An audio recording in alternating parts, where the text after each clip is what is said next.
As the Prep continue their journey in out-of-league competition, we see their tests get harder and harder. The Prep recently got a tough 8-7 victory over Holy Ghost Prep, and they look to keep the momentum rolling in Pottstown as they take on the Hill School, and it starts right now. Hawks baseball back on WSJP as St. Joseph's Prep here at the Hill School. For today's broadcast, I'm Ryan Sullivan, joined by Sam Salamone. Sam, how we doing? Doing good.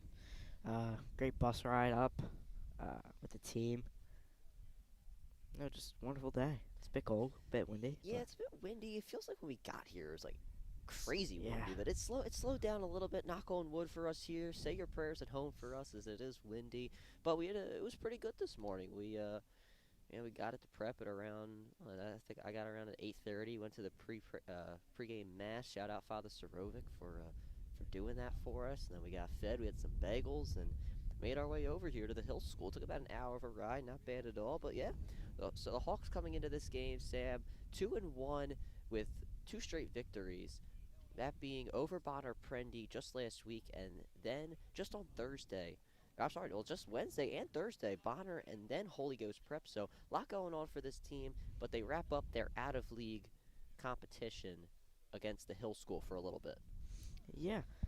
PCL play. It kind of already started with Bonner. It's kind of weird having them that early in the season, but it we uh, we dominated that game, and it was amazing Yeah, no to doubt. watch at least. Yeah, and the Prep, they're lining up for a prayer, but the Hill School, I guess they're going out to they're going pray. out there, but All right. then at the same time, they're having a little bit of a lineup. We're doing the we are doing a national anthem, so we'll take a short break here on WSJP. We'll be back in a few moments.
Back at it here on WSJP for the Prep versus the Hill School.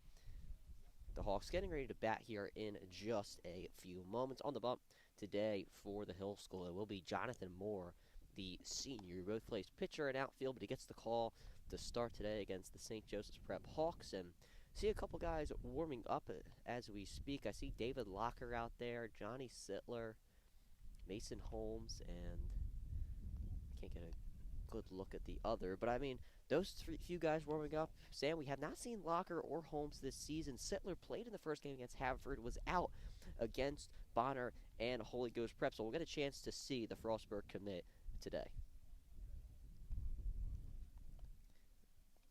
But as we are finishing warming up, a little past 12 o'clock, which is our regular scheduled programming here on WSJP, so looks like we're about to get the throwdown in just a moment.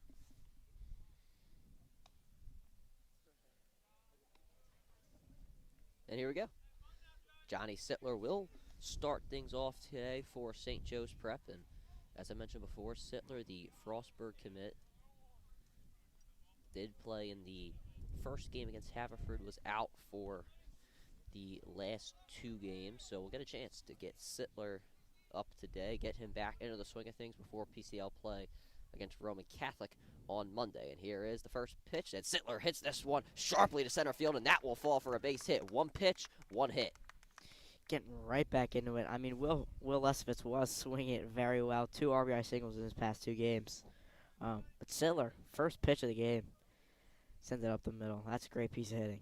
And you'll love to see it. Up next for the Hawks, it will be David Locker.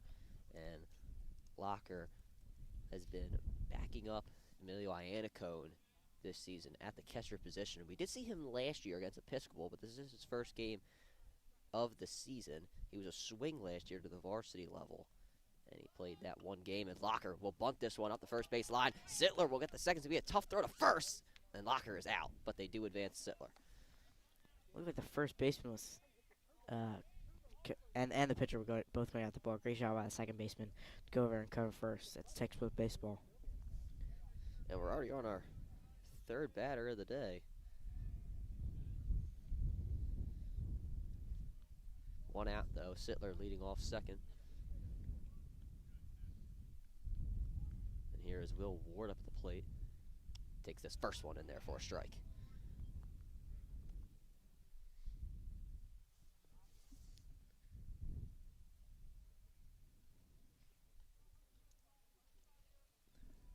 Oh, and 1. Moore looking back. Sittler at second. Ward takes that one inside, ball 1. Outside, ball 1. I apologize. You're right there, Sam. It's hard from this angle a little bit, but you know what? It's okay. No, we'll work with it. We'll work. One of these days we'll be behind home plate. One of these days. I'll be at like FDR this next Wednesday, so we'll have that for us. Let's see how you were like on the side as well. I don't know the width of Ward. Sittler hopping around at second. As Ward swings through that one into the glove. Foul tip for a strike.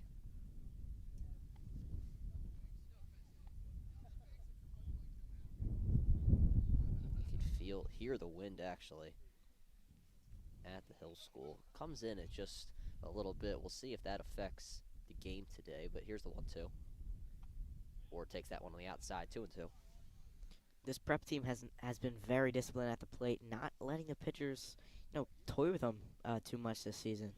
I mean, they're up 8-4 against Holy Ghost Prep on Thursday. It's a little bit of a thing in the bottom of the 7th inning. That's really the best way to call it. Ward hits that one to first, and it will not be made as Sittler will make his way home. He is safe. The Hawks take an early 1-0 lead. Another one there where Moore was really late getting off of the mound. There was nobody covering first base. Even if second baseman made a play, there was nobody over there. RBI base hit for Will Ward. As the Hawks, as I mentioned, have taken a 1-0 lead. And up next for the Hawks, it will be Mason Holmes. Ward leads off first. Holmes takes that one high and on the outside, ball 1. Holmes is looking to pull this one. Just got one in the gap. Maybe score Ward. I'm not too familiar with his running game. But well, you would be right in talking about that, Sam, because of the fact that Holmes last year was a freshman on JV, and he made varsity this year. And this is his first game of the season, so we'll see what Holmes brings to the plate here, no pun intended. There's a lot of freshmen on JV this year too. There are, but I think they believe there's 6 as Holmes fouls that one back. Well, I'm freshman on varsity broadcasting. Oh yeah, that's true. Look at that. uh, I guess that was a good one. I like that one. I was actually not a freshman on varsity broadcasting. Really? So, actually, well, I did one baseball game my freshman year. But here's the 1-1 to Holmes. Takes that one on the outside, a bit slow of a pitch, 2-1. No, I'm not sure what Moore knows about Holmes because he's pitching him outside. And Holmes, I mean, he eats up those inside pitches, which makes sense, but way out of the box on the last two, like that one right there. Yeah, you just hit it right on the head. That one on the outside. It's now 3-1. One more the Hawks can get 2 on with 1 out. And it's good for Coach Muth to get these guys in. There's not much scouting against some of the younger guys like Locker and Holmes.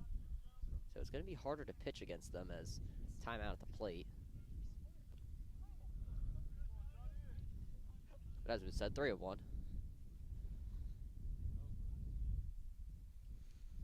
I have a feeling Holmes is gonna rip this one. Let's see. Here it is, 3-1. Holmes takes that one on the outside, ball 4. He did not need to. The Hawks now 2 on with 1 out. That works. That does work. Hawks walk is just as good as a hit.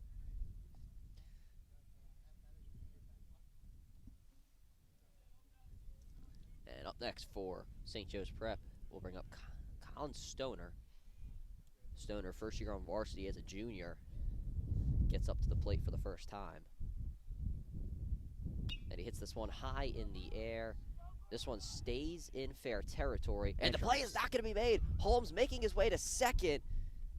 And they will not be able to get him. Ward is going to stay at third.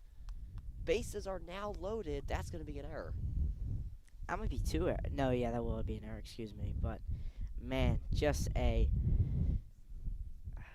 mistake by throwing it in the outfield. I mean, it is tough. It's a tough play to make, especially with this wind. You can hear it right now. I promise you that's not me or Ryan breathing. So now a mound visit as the Hawks have an opportunity to get another run here.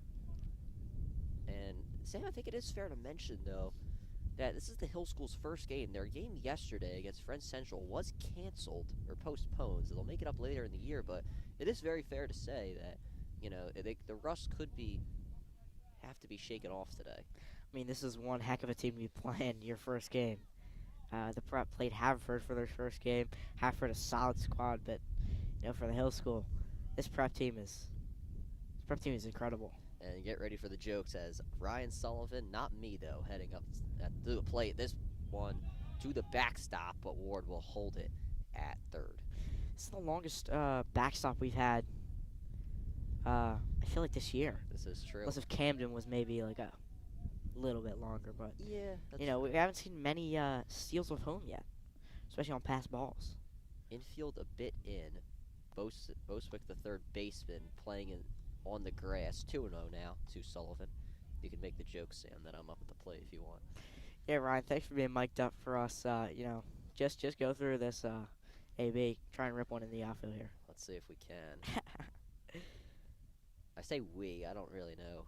I can't say I, but I'm just gonna stop talking. I'll just do what my job is. 2-0 though to Sullivan. After the mound visit, Hill School trying to get out of this bad predicament that they are in. 2-0. This one in there for a strike. AI does say that you do both. You broadcast. I thought we weren't gonna bring this up. And play baseball. I didn't think we were gonna bring this up. One heck of a guy. If you look up Ryan Sullivan, St. Joe's Prep, it does say that on AI. just those bored things that you do when you find out weird information. Sorry, I just wanted to bring that up. It's okay, Sam. You're still the best color guy today. Wow. Yeah. Well, I didn't want to say of all time. As Sullivan fouls that one back. I think everybody's the best. Right? Yeah. That's how the parents do it. That's fair. Well, is that always true, though? That's what they say. I guess. Nonetheless, 2-2 to Sullivan. Pitchers count.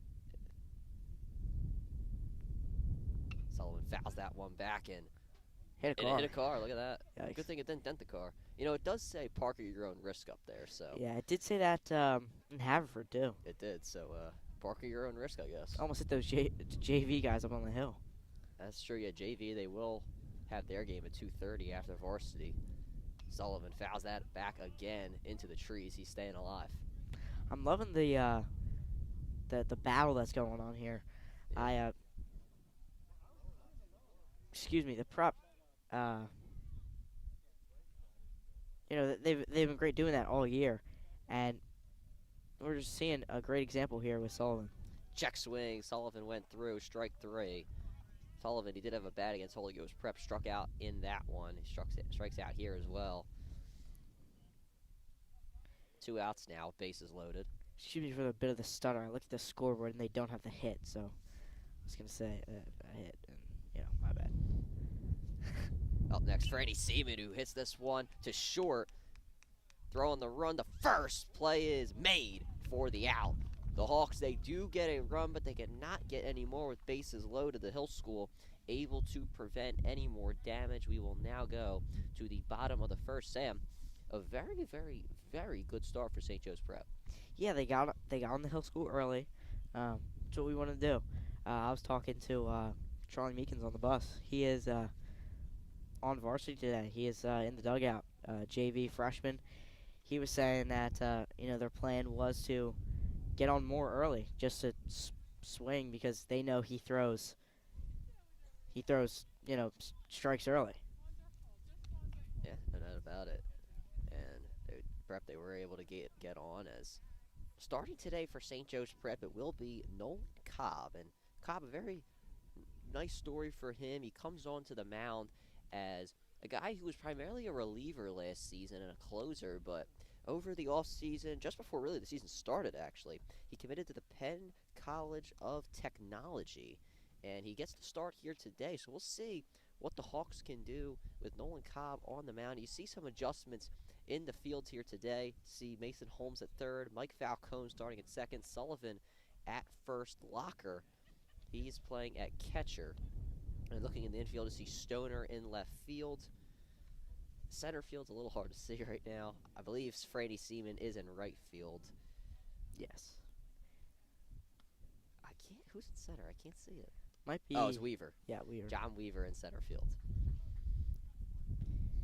Him and Allman both have that white undershirt. Yes, it's hard.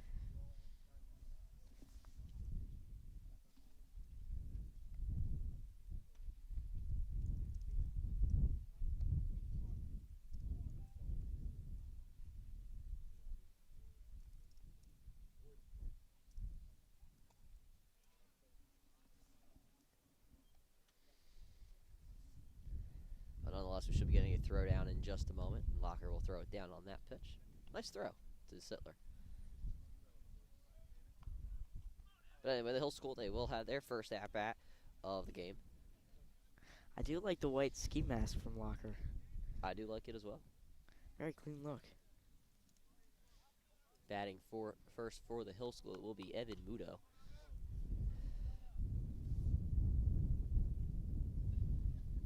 Nolan Cobb, first varsity start in his St. Joseph's Prep career.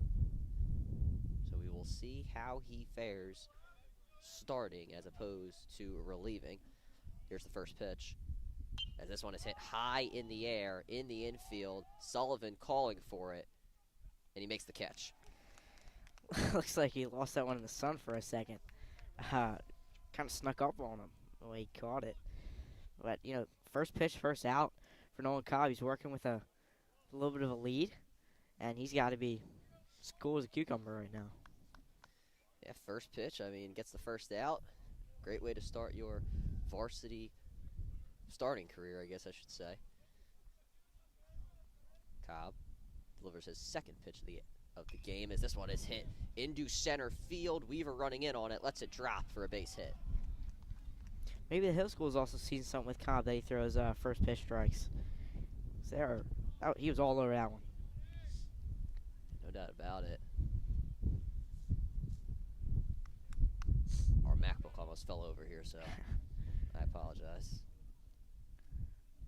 I might have to jump in front of the camera to save the table. And Moore, who is on the mound today, will take the batting duties in the 3-hole slot. Cobb throw back to first. Safe. Very close one. Yeah, very close indeed. We saw a lot against Holy Ghost Prep, so the Hawks pickoff attempts have been successful this year. They had 2. First pitch to Moore in there for a strike. Now, lefties, it's a bit different when they're thrown over to first base because they can look over there all they want. Right. But, first move, they kind of got to go home. I mean, they throw over when they, pick up their leg, but first extension, it's very easy to seal off them, even though they're staring right at you. Throw back to first again. Safe. Count's still 1-1. Let me move the MacBook a little away from the edge of the table. That's a good idea, so we don't lose any coverage here on WSJP. But once again, now we do the 1-1. Steal over to second. Fouled back. Oh, that was very close to hitting a car. I didn't see where that landed. It was like right near that building. Oh. Oh, yeah, I see it rolling. Yeah. Yikes. Now 1-2 for Nolan Cobb. Possibly get his second out of the inning. Pitcher on pitcher. Throw back to first again. No tag attempt from Sullivan over there. So there is no pickoff limit in PIAA baseball. I looked that up yesterday. Oh, well, what's it called? What's it called? Well, we'll talk about that in a second as Moore hits this one to Weaver, who makes the catch. That ball was hit right on the nose. That's one of those where you're just really, guys are giving you high fives in the dugout even though you got it out, because that is just a rip. I always hated hitting those, where it's right to the defender, right on the nose. Up next for the Hill School. Now, I'll talk about that in a moment as the pickoff attempt, well, maybe not pickoff attempt, goes wild. And that will bring Moyer over to second.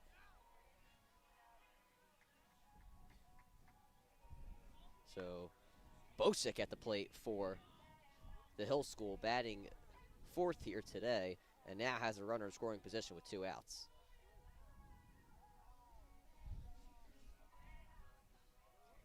Here's the first pitch of the at-bat. Pitch high, 1-0. Unfortunate, though, for the Prep. As now the Hill School have an opportunity to tie this one. Cobb waiting for the call from Locker, taking his time on this one. Timeout called at the plate. So what's the pickoff attempt called? Is it just not existent? I don't know. Okay. I have no idea. Since since the Hill School is not in the PIAA, I'm not very sure. I'm just going to call it a pickoff. Yeah. I don't know. Oh, no, yeah, it is a pickoff, which It's just not the official name. No, yeah, it's the term. I meant the amount of pickoffs. Oh, the amount. Okay. Yeah. I didn't understand. No, it's All okay. right, we're just Because the MLB, they did had that 3. limit. Right. 2-0. Swing and a miss. 2-1. I didn't understand what you were trying to say. No, you're okay, It's right? okay. We're just going to move on.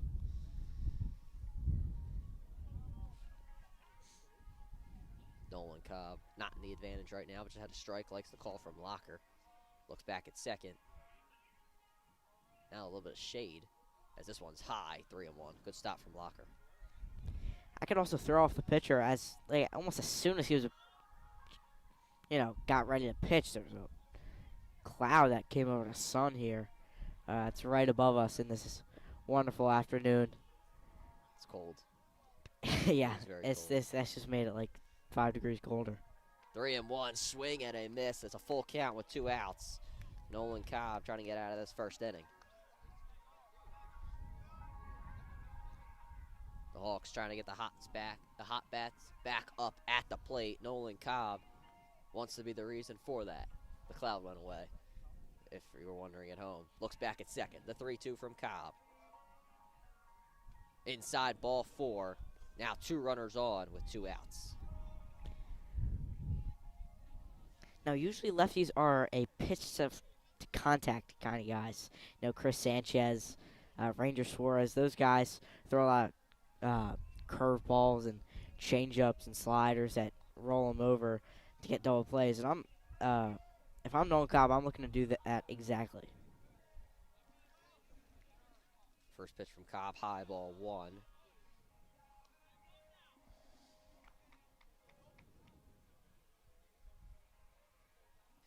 Ishikawa now up for the Hill School.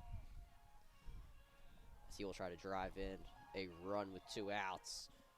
Try to get the Hill School back into this game. As this one is low to the backstop, everyone will steal on the wild pitch.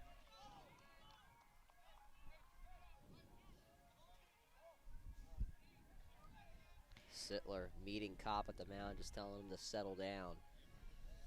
Fist bump. You'd love to see that from Sittler.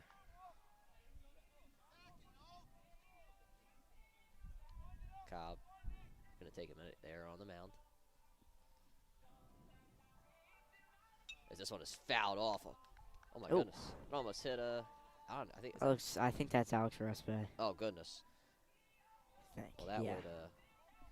Well, Respe trying to save his coaches, so at least he's being a man for him with others right there. Sacrificing his shin there a little bit, though. Yeah. 2-1 though from Cobb. Fouled back, and Cobb gets back into the count. You know, with that pass ball, like I said, with the length of the backstop, at Holy Ghost Prep, those guys wouldn't have moved. So, I mean, that's one of the beauties of baseball. Every park is different. Every batter's box, every length is different. This one fouled up. Locker looking for it, but it will go out of play. Give credit to these Hill School batters. They've been staying alive throughout the counts. But Cobb has the advantage with the 2-2.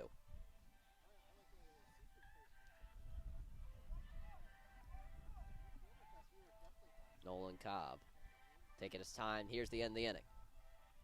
This one in the dirt, steal to home. Locker can't find it, and the Hill School will tie things up.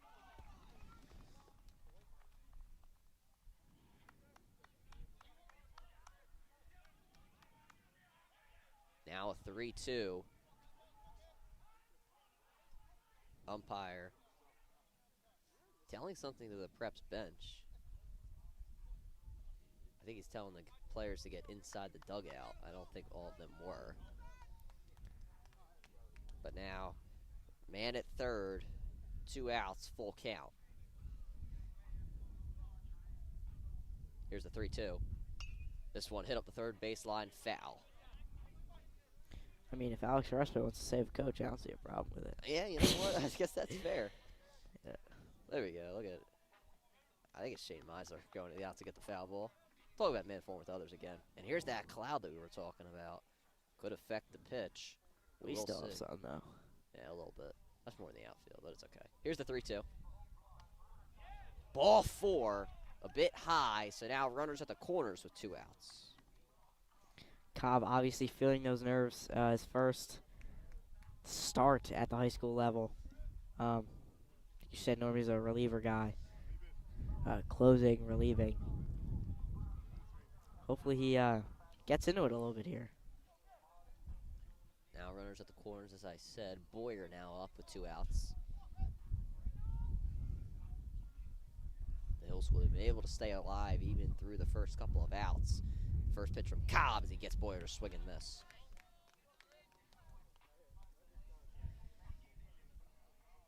Cobb right back onto the rubber as he has both runners leading off first and second. Sullivan ready for that pickoff attempt, but another swing and a miss. 0-2 from Cobb. We'll see if he can end the inning.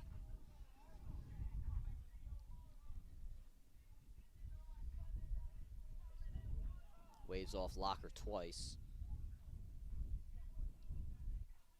Big lead at first. There's a steal to second, but the ball is fouled back. Ishikawa leading off first. with a lot of confidence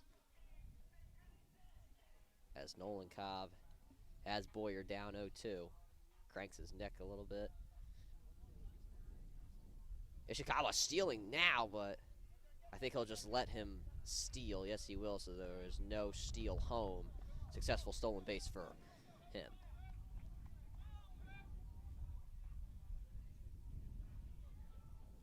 It was honestly the smartest play that Cobb could have done. Ball high, good frame from Locker, but 1-2. So if he runs over, to go the tag, Horschwick's can just run on home, walk home. 1-2. That one low in the dirt. Ball 2.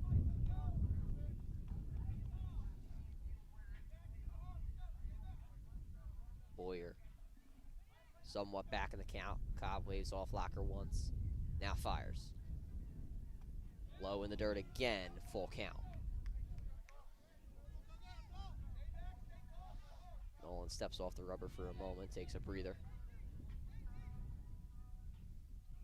Cobb.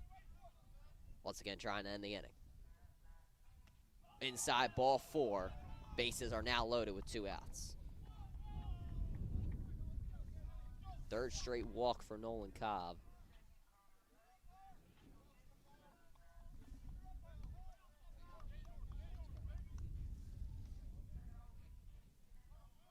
As is the 7th hitter for the Hill School, as Furlong will take the plate.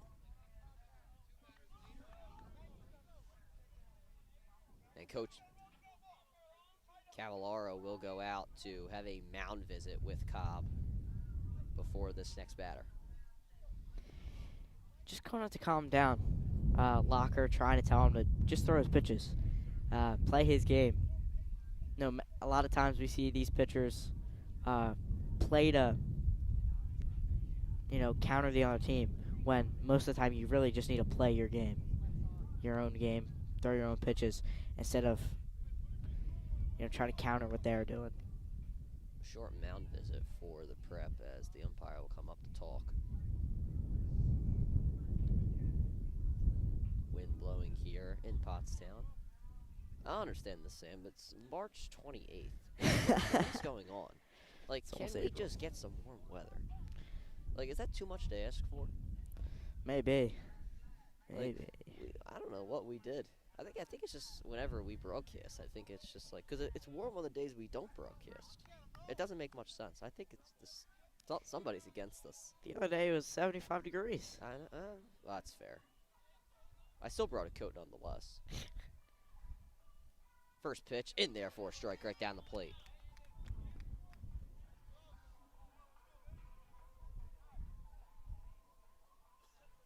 Cobb. Bit quick back to the rubber, but he waves off Locker once. And puts that one high, 1-1. Back to that cold weather. Just last year we saw the Tigers play a game in the snow. That's insane. At their own ballpark. Michigan, crazy. yeah, it's cold up there, but man, snow in the middle of April, that's Yeah, that's a new level of crazy. Third pitch outside, ball 2.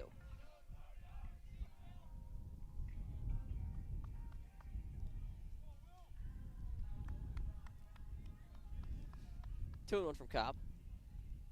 Encouragement from the dugout of St. Joe's Prep. And puts it in there for a strike.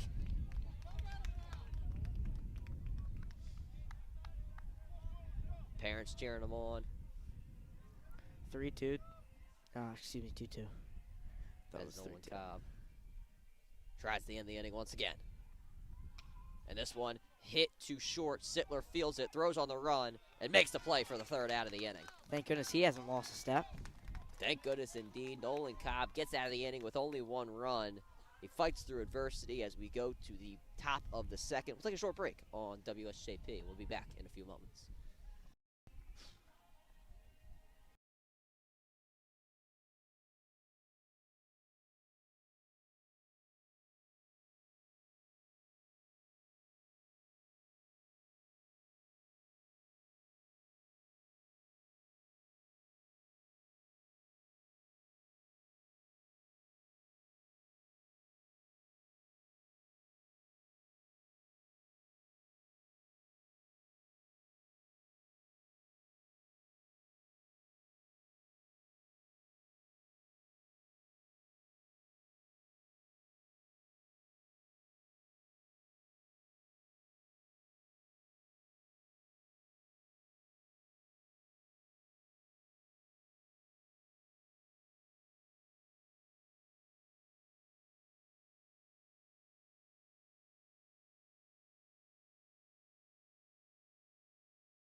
Back at it here on WSJP. Second inning action of St. Joe's Prep versus the Hill School as Mike Falcone is up playing at second base today. Takes the first pitch for a strike.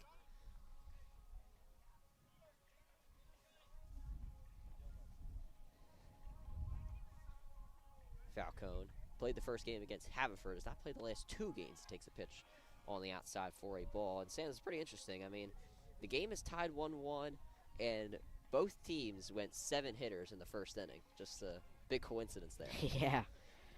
You normally don't see that, especially. It feels like there was way more hits, but both teams, 3 hits combined.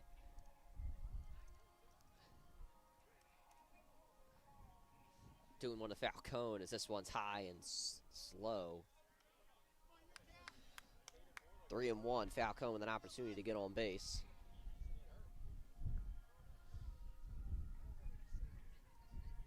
He waits in the batter's box for the pitch. As he swings through that one, full count.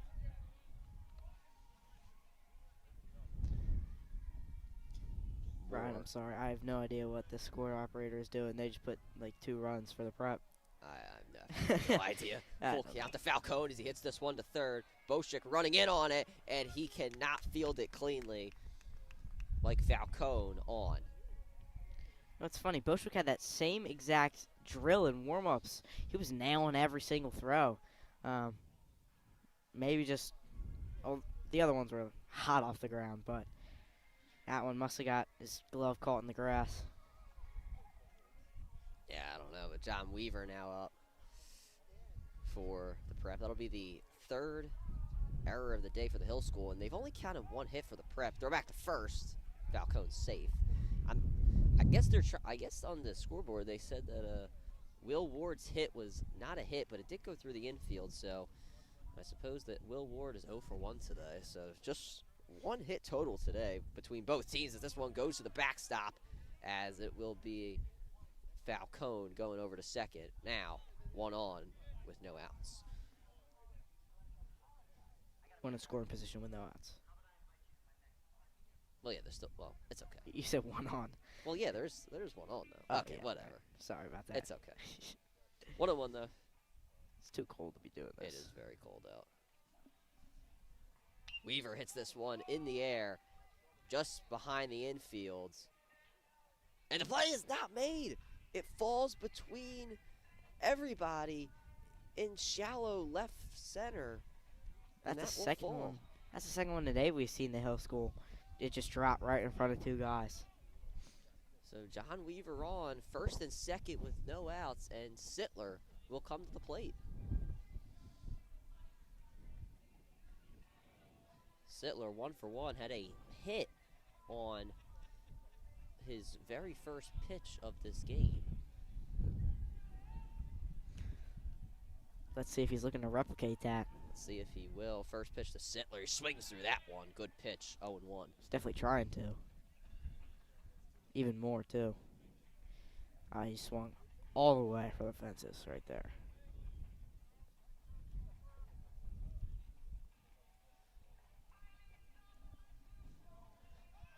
There's a steal to third. Falcone in safely, and Weaver will also steal second. 2 stolen bases. Very close play over at third base. That was a perfect throw. And for once, we got a good angle. Yeah. So Weaver steals and Falcone. St. Joe's Prep, they have been great on stolen bases this season. 1-1 to Sittler as he swings through that one. 2 strikes. They've gotten him a bit on that off-speed ball on the outside. We'll see if it can possibly get him out here.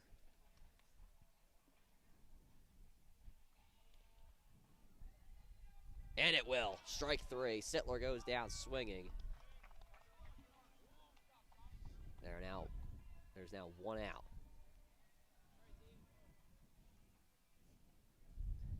They'll bring up David Locker, who's 0 for 1 today, and he has a great opportunity with 2 runners in scoring position.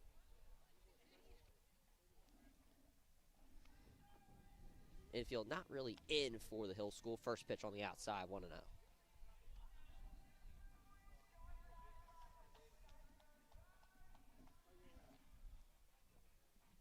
was pitching very well with those off-speed pitches on the outside to Sittler. Locker hits this one softly to the mound. Bosick covers up, and Locker will be in there safely. Falcone going home, and he will be safe. The Hawks have now retaken the lead as Weaver extends over to third. I mean, Weaver was at third base before Falcone even left. That could have been really bad. Good thing that was a little hopper for the first baseman, and he couldn't finish the play. A Locker on with an infield single. As signs from the catcher, and Coach Booth will call for Locker. I'm not sure if they're going to use a complimentary runner. Yeah.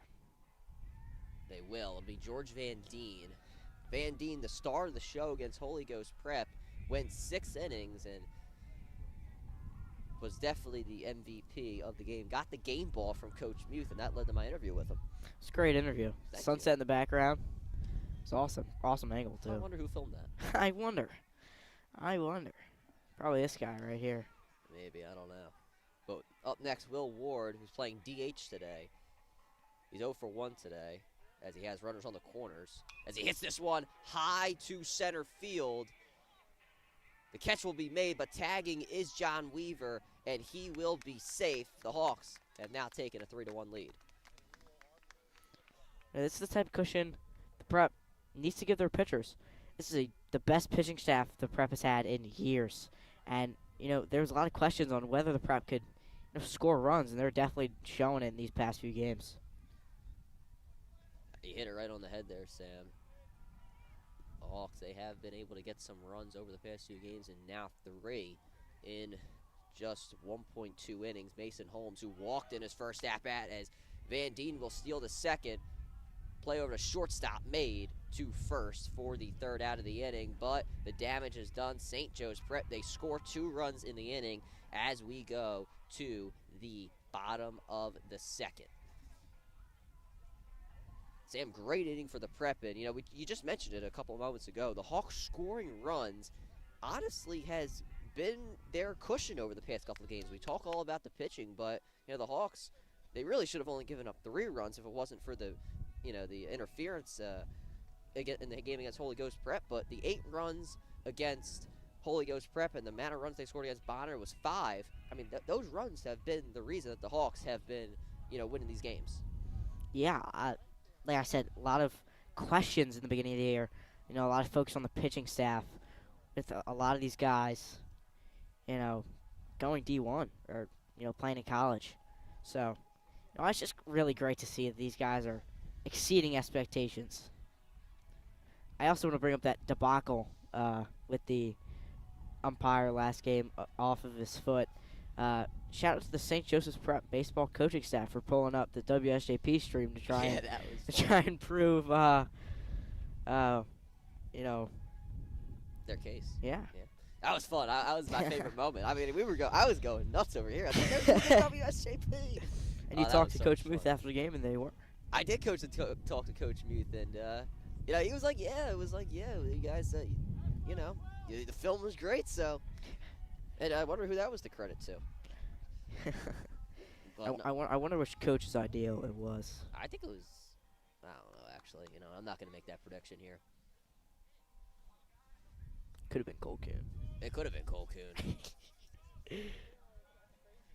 Up next for the Hill School, it will be Massamy, and he is in the 8-hole slot. First pitch to him in the dirt, 1-0.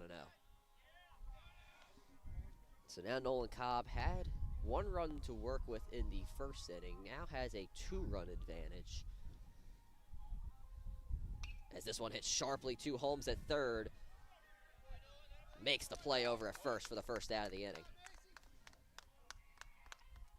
And Sam, you said it an inning ago where these left-handed pitchers, they pitch for contact, and Nolan Cobb letting the defense work behind them. Yeah, this is a great defense. It's a great all-around team. Let's first of all, but not full starters today, but these guys are really showing that they deserve to play and they deserve to be here.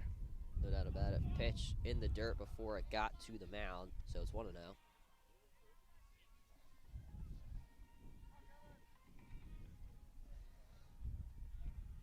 wind still blowing here in Pottstown. As this one is swung through for a strike. 1-1. Batting for the Hill School is Russian. Or Russian, I apologize.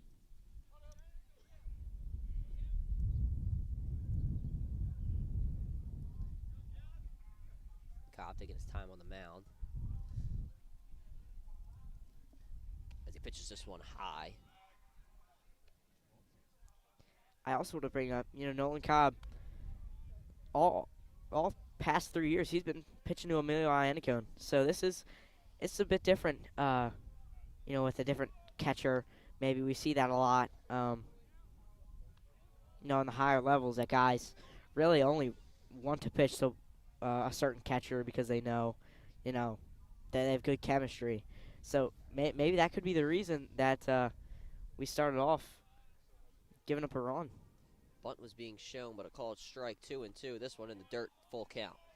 Good pick.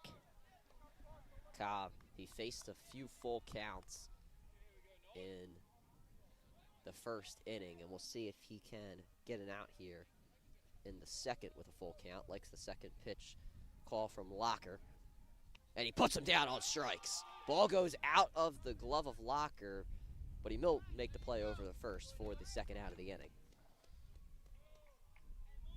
Nolan Cobb gets the strikeout, and that is his first of the day. Second time through the order for the Hill School will be Muto coming up to the plate. And he is 0 for 1 today. Had that pop-up on the first pitch last inning, and he will take a strike. Nolan Cobb trying to go 1 through 3. 1, 2, 3 through the order. Likes the call from Locker, trying to get into his zone. And he puts that one high, ball 1.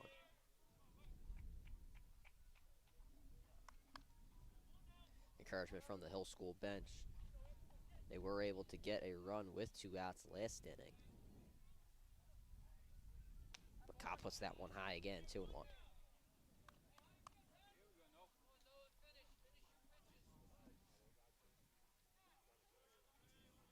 Hill School, they seem to work best when facing adversity, at least in this game. Their first real game of the season, though. 3-1 now. Muto trying to get on with a walk. Cobb, he did walk 3 straight batters last inning. Does not want to get into that stretch here. That one in the dirt, ball 4 behind Locker. Muto takes a base. Now it's 1-1 with 2 outs. It seems like every time Nolan Cobb throws a first pitch that is in for a strike, that the guy ends up getting on base. Maybe did happen one other time when the guy got out, but that's something I'm picking up on. If it's in there, that he's trying to pitch around him, and they're getting on base. Moyer up next. Cobb has to work with 2 outs with 1 on. Had a lot of pickoff attempts in the last inning. We'll see if that continues here. One did lead to a stolen base. First pitch from Cobb. In there for a strike. Beautiful framing from Locker.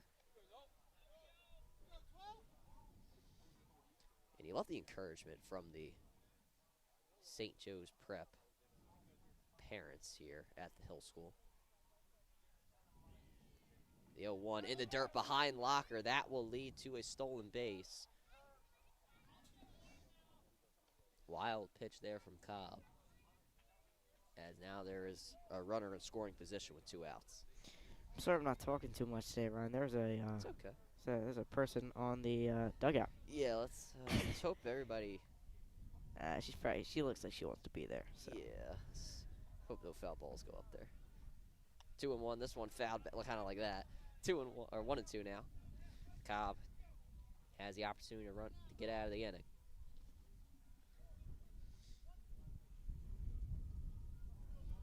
As I said, park and sit at your own risk at this point. A lot of foul balls have been hit back today.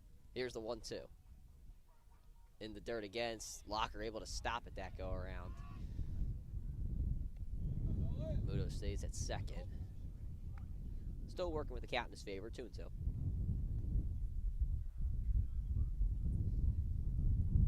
Cobb. Waiting at the mound, likes the call from Locke. Looks back at second and fires, as this one is fouled back once again into the parking lot.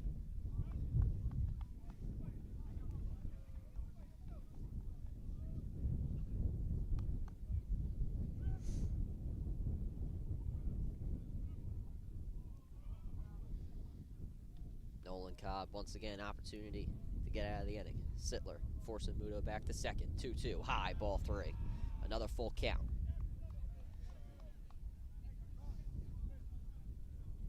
Now there's 2 people on the dugout. Alrighty then.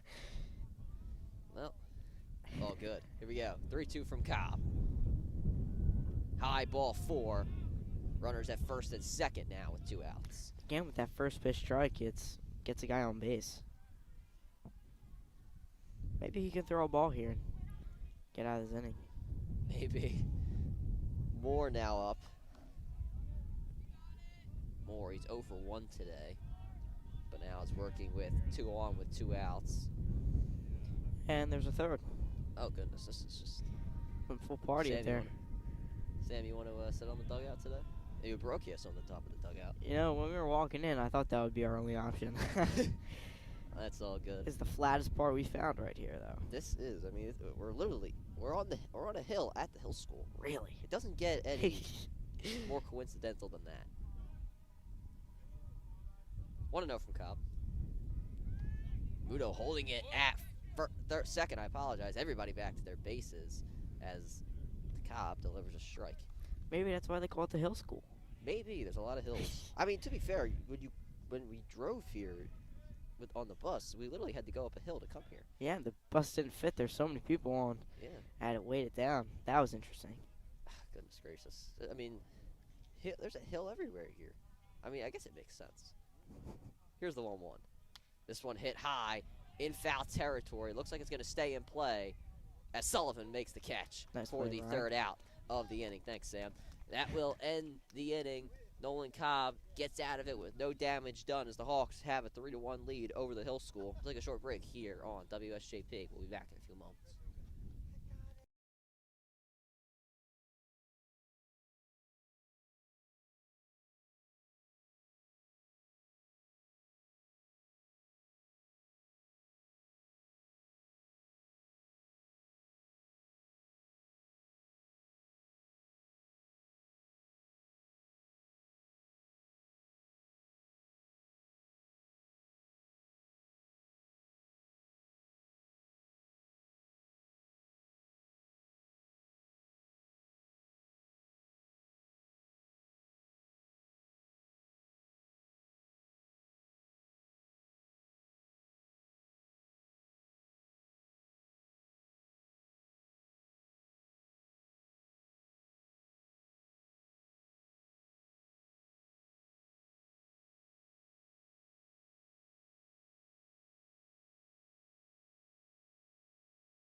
Colin Stoner steps up to the plate for St. Joe's Prep. He reached on a walk in his last at-bat as the Prep have a 3-1 lead over the Hill School. Stoner hits that one to third. It will go foul.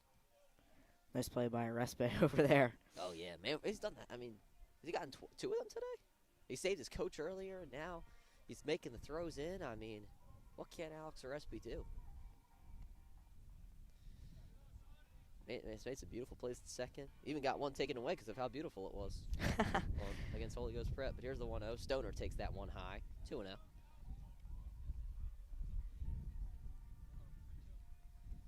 The Hawks trying to add to their lead in this inning. They've scored in the first 2 innings. See if they can continue that trend. Stoner takes it for a strike. Again, the scoreboard operator's napping. It says 0-1 count. Well, I got it right. 2-1. This is why you don't watch on WSJ Pit. That's why you don't trust the scoreboard. I guess so. Stoner hits this one high, not too deep into center field. And the play is made for the out.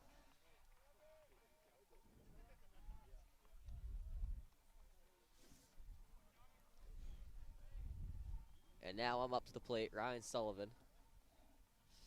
Sullivan 0 for 1 in his last at bat. Make sure you adjust your mic real quick. Yeah. Yep. Let me adjust the mic. Yep. Sullivan played first base today. Had that Had a few plays. catch. Yeah, had that catch for the final out last inning as he takes the first pitch inside ball 1. There's no way he doesn't listen and listens to our jokes up here, or your jokes, I guess. Yeah, my jokes. My very funny jokes. They're very funny. 1-0. Sullivan takes it high again. Slow pitch. 2-0.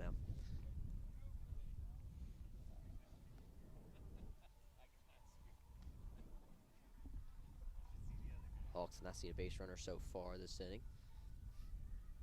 And Sullivan hits that one sharply to left field for a base hit. Ryan Sullivan, his first hit of the year. Great piece of hitting from Ryan Sullivan. Oppo right into the left gap of the infield. You know, Alex Arespe not warming up, excuse me. It looks like he's just protecting Shane Meisler, who is warming up. Yeah. I think that's why they got him out there. I'm not sure. Franny Seaman now up. He's 0 for 1 today as he takes that one for a strike. Franny, it looked like he didn't even move. He was just there, like a mannequin. Yeah, Seaman had his first varsity appearance in the last game against Holy Ghost Prep where he stole a base and scored a run, so his first 2 varsity stats coming there. But now his first at-bat on the varsity level as he takes that one inside ball 1. You would kind of think he'd be a catcher. He's tall. He's a big dude. Because he is a goalie. Yeah, third-team All-Catholic soccer goalie for the Hawks as well in the fall season. We'll see him for his senior year next year. 1-1 though to Seaman. And hits that one to third again. Bosick, it goes through him. Everyone's safe. Bosick, a tough play there. Looked like he was looking at first base before he secured the ball. Can't really do that with no backhand plays. Trying to go into this backhand too. I don't know what that was. Well, I think they're going to rule that one an error as Falcone swings through the first pitch for a strike. There's no way that's an error. That's on the scoreboard. Straight up missed the ball. They also have us for 3 hits. I have us down for 4. No, we have 4 hits. Yeah, no.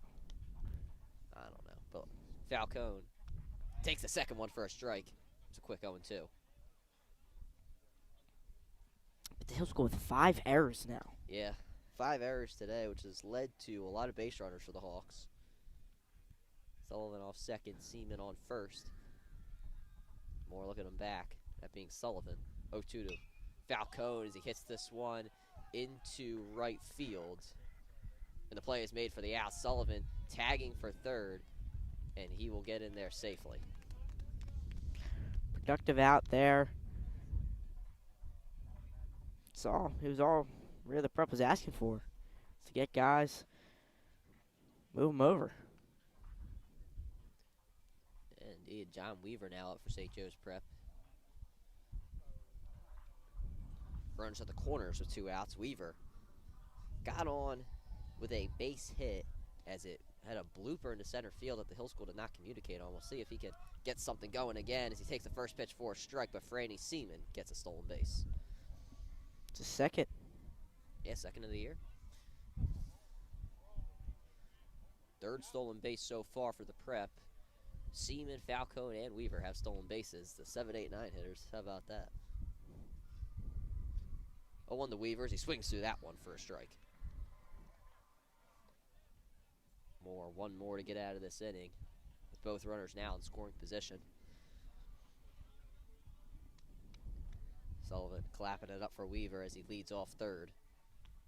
Moore looking him back. Here's the pitch. That one outside, good framing, but called for a ball. Now what Weaver really just has to do is get one in play.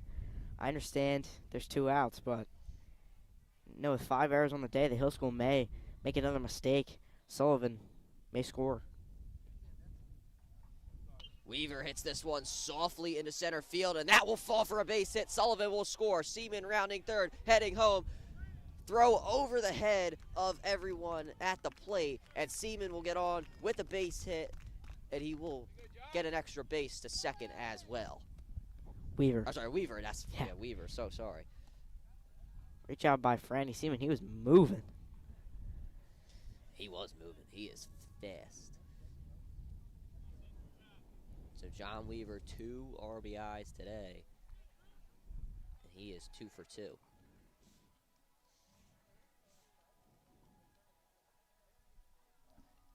Johnny Sittler now up at the top of the order. He takes the first pitch for a strike.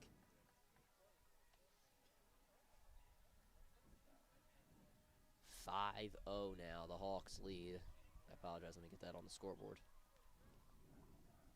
5-1. Yeah, 5-1. I don't know what I'm saying today. I'm trying to fix the scoreboard and do the stats. I mean, I'm doing. I don't know. Trying not to freeze. It's trying not to freeze. I mean,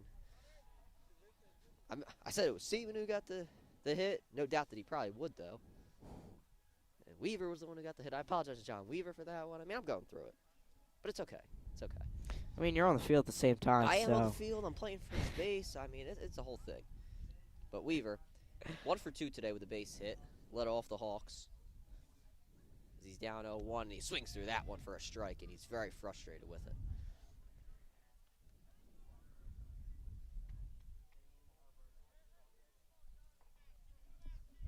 "0-2 to Sittler. Moore got him in the last at-bat with those off-speed pitches. It's got him down 0-2. Looks back, Weaver at second, and he will steal third. He'll be in there safely. We were really the option for the complimentary runner, usually for Emilio Iannicone. Well, really for the other guys, but he is so quick. He is. That's his second stolen base today and 4 overall for St. Joe's Prep. 1-2 to Sittler. Takes that one on the outside. Good job from Sittler, saying that's not a strike. Takes his time on that one as he swung through the first couple of pitches that were similar to that last one. As Weaver at third now, he's taking a big lead there as he fouls this one up. It's still in fair territory, and that is not going to be a catch. It was dropped. Sittler heading for third as Weaver scored, and Johnny Sittler in at third base. But that will, I believe, count as an error as well. Or no, maybe not. I think it did fall. So it will fall. Johnny Sittler over the triple. Already halfway to the cycle. I don't know if he dropped it. I couldn't necessarily tell. No, he did not drop it. I mean, besides, if it's a diving play and he drops the ball, that would not be an error. Fair enough. You know more than I do, I guess. But now the Hawks. That's why I'm here, Ryan. That's why you are here. You're here to make Lighten the mood as well. Make me not look dumb. Locker now up, and he takes a slow pitch for a strike.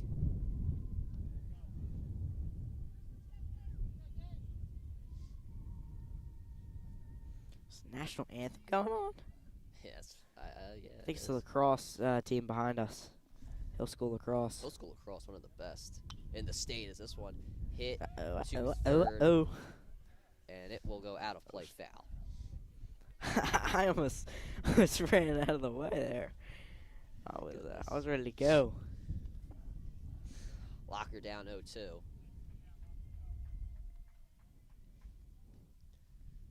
As he has Sittler off third.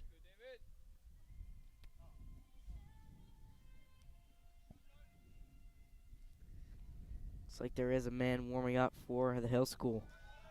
Pitch goes to the backstop, and Sittler will get in safely. It is now 7-1, St. Joe's Prep.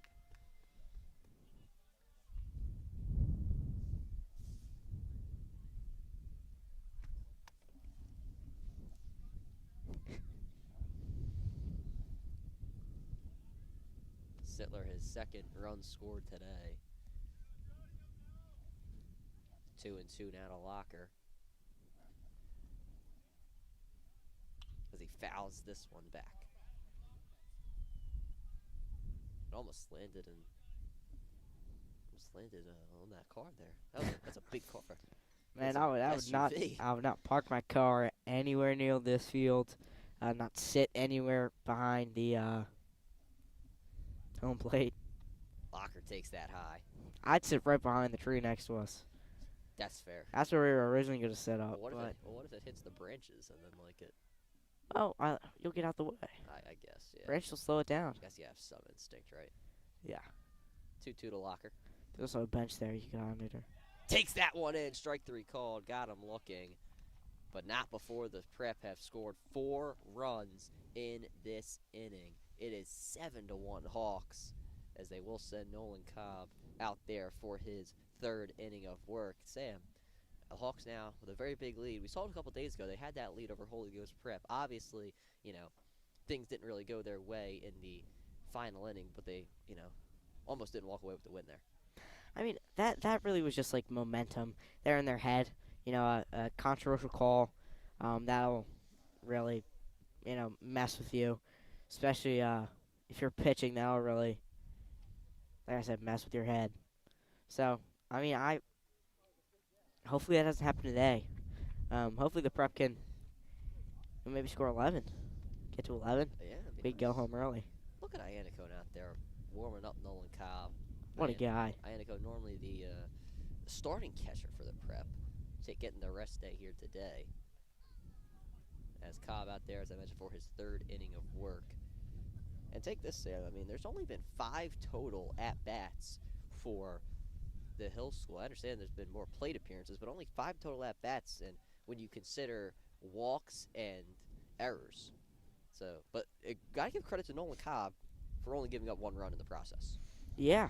It's really hard to do, and, like I said before, if he throws a first pitch strike, that guy's gonna get walked. So it's been a trend. Yeah, it has been a trend. So hopefully he throws a first pitch ball here to each of these next guys, and then they all get out. I feel like that's the one time in your life you're going to say that. I know. Yeah. Never want your pitcher to throw balls, but want them now. Up next for the Hill School will be Boswick, who got on with a walk in his first at bat.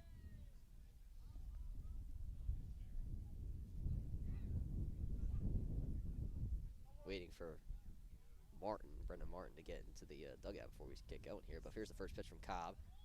And that one will hit Boswick, and he'll get on with a hit by pitch. Well, I guess that's counted as a ball, right? I was just about to say that, Ryan. So Nolan Cobb is allowed. But he didn't get out. Yeah, Nolan Cobb is allowed 6 runners on base today, combined with walks and hit by pitches, and now has to deal with 1 on with no outs.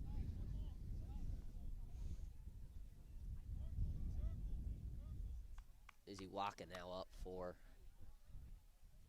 the Hill School, as he has something to work with. Holmes playing a bit in at 3rd as Nolan Cobb delivers the first pitch for a strike. Let's hope the trend doesn't continue, though, there. Yeah, no. I know you just were. You know what? I have faith, though. I do have faith. Maybe he'll hit this one and play. It'll be a double play. We'll see. Second pitch from Cobb. That one high, ball 1. But Cobb, he does have a bigger run total to work with here. 6 runs. And the Hawks are leading by 1-1. Izzy Waka fouls that one back. 1-2 now. Cobb with the advantage in this at-bat. We'll see if he can get his first out of the inning. Cobb has been very solid, though, in getting outs in the beginning of innings. In the first 2 innings, he was able to get his first 2 batters out. Here's the 1-2 as Ziwaka fouls that one back once again. It'll remain 1-2. I just noticed there are 2 guys in the Hill School dugout with shorts on. Shout out to them. Crazy. They're built different. Yeah. It's either they just, I don't know. Maybe the wind's behind them in their dugout. Strike 3 called. Got him looking. Nolan Cobb gets the first out of the inning. Oh, threw first pitch strike that time. Well, there we go. He proved us wrong. Well, they didn't really prove us wrong. I mean, we didn't say he wasn't going to get the strikeout. Second strikeout of the day, though, for Nolan Cobb. Boyer coming up to the plate with 1 out. Like we said, we had faith. Did have faith. Always have faith in our St. Joseph's Prep Hawks. First pitch to Boyer. Low. Locker able to keep it in front of him, but that will be a stolen base on the wild pitch.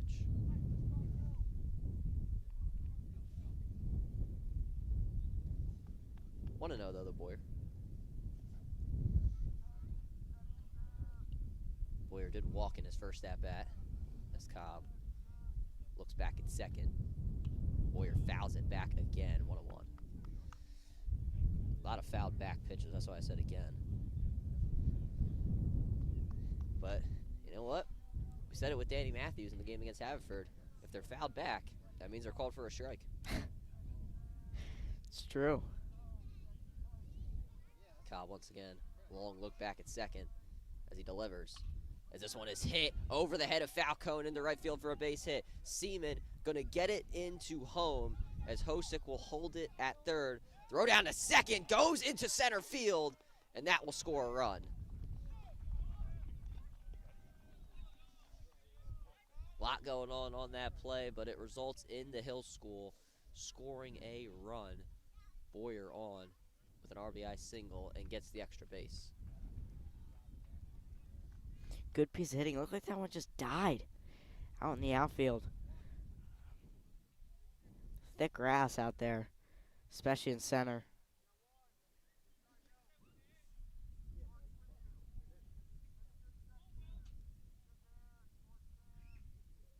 So second run of the game for the Hill School. This one softly hit the third. Holmes going to have to really make a play. Barehands it. Sullivan recovers, but not able to get the out. Now runners on the corners with 1 out. That was an infield single for Furlong.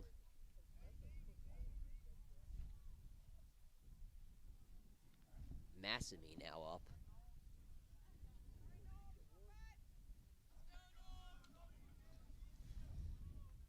Complimentary runner at third. It is Joseph Moore for the Hill School as Boyer. He did come out when he was at second base. First pitch outside, ball 1.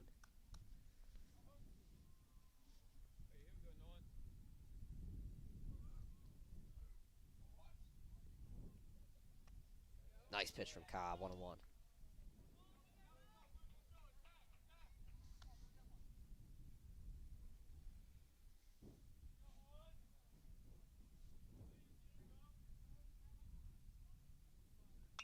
This one hits sharply past Holmes for a base hit. 1 run will score. Everyone will hold where they are at first and second.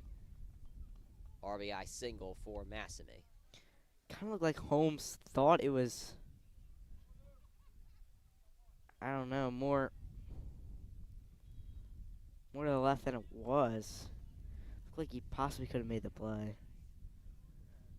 But, you know, I'm not Mason Holmes, so could not tell you. Russian now up for the Hill School. He's 0 for 1 today as he takes that first pitch high, ball 1. The Hawks, they still do have a 4-run advantage, 7-3. 2 runners on, though, with 1 out.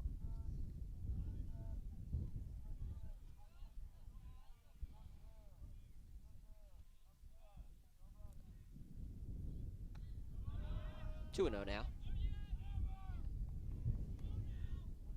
Cobb just trying to keep himself composed at the mound. Has faced adversity in his first 2 innings of pitching. No difference for him here. 3-0 now. Locker goes out to talk to Cobb at the mound.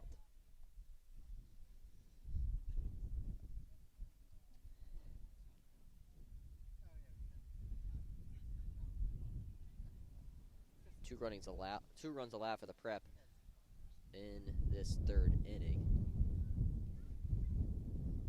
Covey was able to get through pretty quickly in the 2nd, has dealt with a bit more trouble here in the 3rd, as he is down 3-0. maybe it's also because he doesn't have. He's the only player on the field with short sleeves. That's fair. That pitch in there for a strike. Good framing from Locker. Cobb gets back into the count.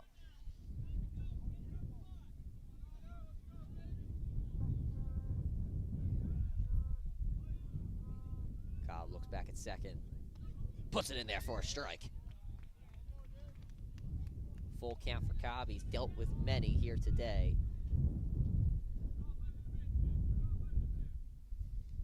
Would be a very high leverage out for Cobb and company. That one low, ball 4. Bases are now loaded with 1 out.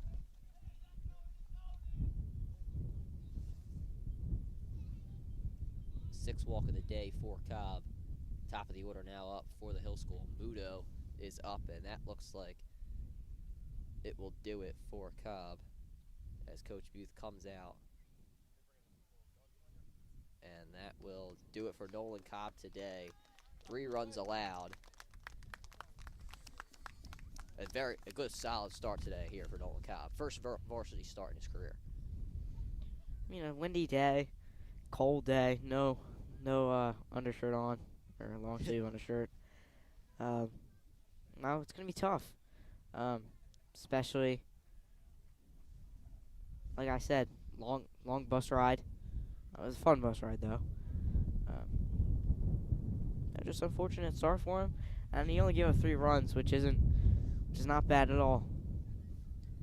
Yeah, it's a very solid Hill School team, but here comes Shane Meisler. Meisler, he pitched in the first game against the Haverford School. He relieved Danny Matthews. Showed some promise in that one. And while he did give up the game-winning run, definitely a lot to look forward to in the future for Meisler. And we'll see what he can do here today in another out-of-league game against the Hill School. So we'll take a short break here on WSJP for the pitching change. We'll be right back.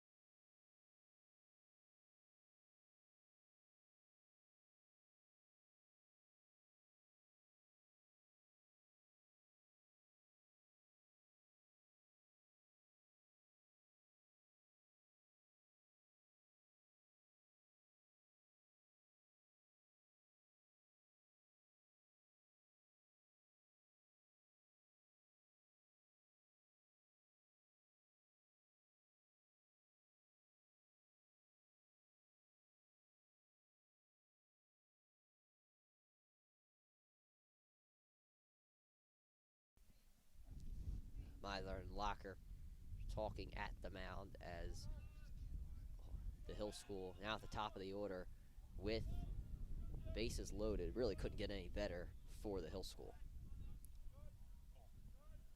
Meisler, first pitch for him today, and he puts it in for a strike. What you wanted to see from Shane Meisler. Obviously, Coach Muth, a lot of faith in the first-year man on varsity. Meisler was one of the best pitchers last year at the JV level. At about a 2.75 ERA. Don't fact check me on that one though. 0-1. Meisler puts that one in there for a strike as Muto ducked down, but when you do that, Sam, the umpires, they don't really like that. No, there was one time I got hit in the head when I did that. It was awful. I skimmed the top. Meisler did 1.75 ERA last year on JV. Puts that one on the outside, 1-2. So you could have fact checked me on that. I don't know why I doubted myself. I had to look back at my notes really quickly. And then I was fumbling with my notes. I'm you know what? It's okay. It's all right. It's all right. You don't need to hear my life story. 1-2 from Meisler. Takes a breath on the mound. As this one's hit too short. It's very soft as Sittler just holds it, and that will score a run. Bases still loaded with still 1 out.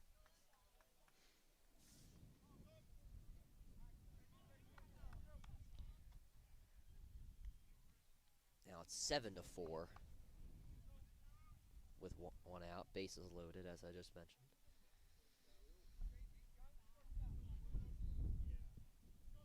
Meisler looks back at second and fires, puts it low, 1-0. Moyer up for the Hill School. He reached on an error in the first at bat and walked in his last one. Meisler taking his time at the mound. And puts it in there for a strike. Meisler, a very strange throwing motion. Could mess with the hitters. Well, he got short contact on the last one. And has a strike this one, but this one a bit high and on the outside. 2-1.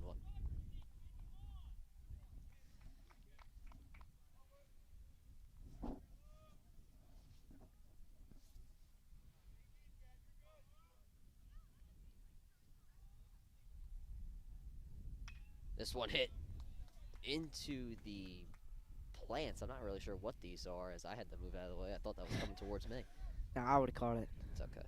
Birdhouse in front of us would have called it. Yeah, that's fair. There's definitely birds in there, too. I don't know what I'm going to do if the ball actually comes near me. It Alright. hasn't happened, knock on wood, but I don't know what I'm going to do if it actually Maybe comes our way. Coach can send up Alex Orespe to Yeah, maybe. protect us.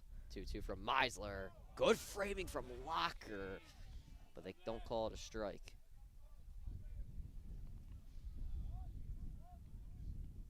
Dugout wanted that one for the Hawks, and now there's a full count. High pressure situation, as this one is fouled over the dugout. I could get that one. Yeah. It's way too I don't high know if up. Jack Keenan's going up No. there. Yeah, Jack's just gonna. At the end of the inning, I'll send it back down. Oh, no. Mr. Coon's going to get it. That's a recipe. Oh, no. Oh, look at him. No, He's going for Mr. it. Coon behind Should I us. run over there and get it for him? No. No. I have to call the game. 3-2. Ball 4 low. It is now a 2-run game. Still one out in the inning. Second walk of the day for Moyer, as Moore will actually come up now. Moore, who's been on the mound today, we'll see if he can possibly drive in some more runs for the Hill School. The first pitch in there for a strike.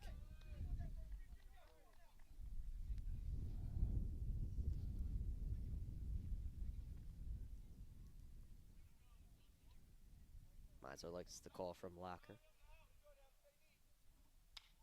This one hit to second. Falcone just makes a play over to first for the out. 2 outs in the inning, but a runner does come across. It's now a 1-run ball game.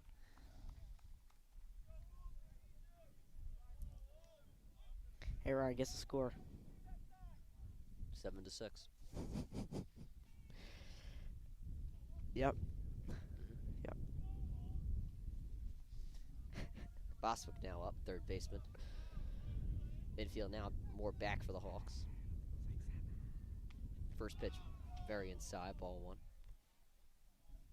The Hill School, they have fought down from a 6-run disadvantage in this inning.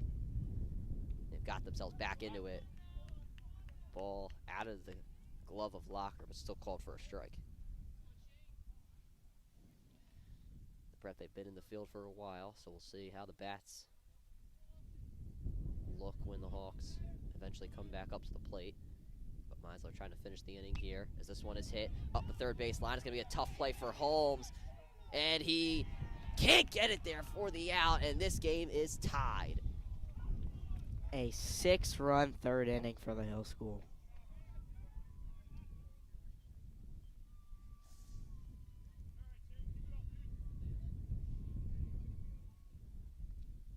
Runners on the corners as Isiwaka now comes up for the Hill School, and we are all tied up. Tough play for Holmes, though, as the Hawks, they did move back with their infield, and it cost them. First pitch in there for a strike from Meisler.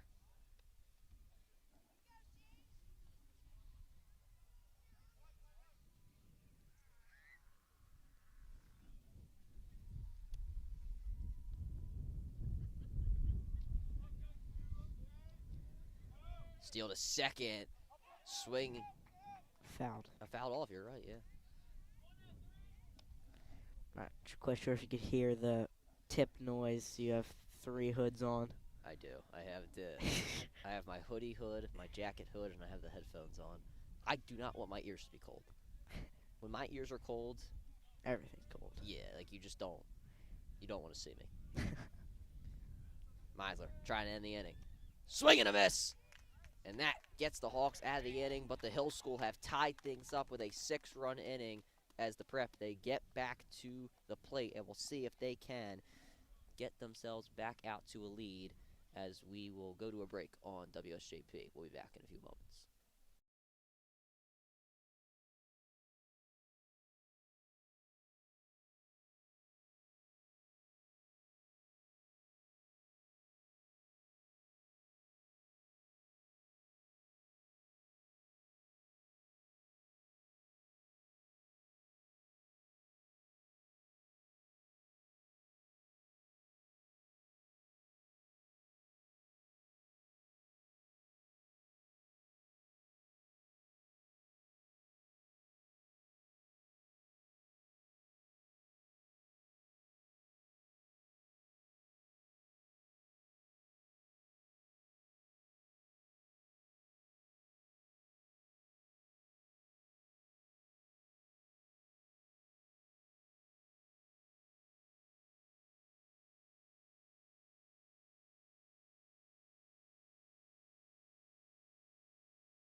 We awarded the plate for St. Joe's Prep as the Hill School tied this game up in the bottom of the third. Ward fouls that one off. So for 1 today, but he did reach on an error.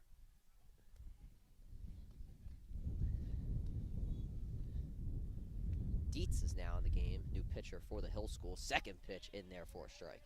Ryan, it is only the 4th inning. Yeah, it is only the 4th inning. We've been playing for an hour. An hour and a half, actually. Crazy. Yeah. Thank goodness we're only 7 innings. Yeah, fair. Ward hits this one to short sharply. Play over first. Made for the out.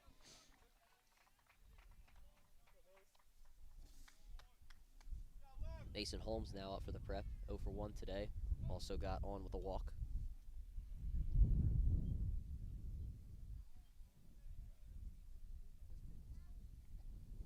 Ward jogs back to the dugout. There's one out now in the inning.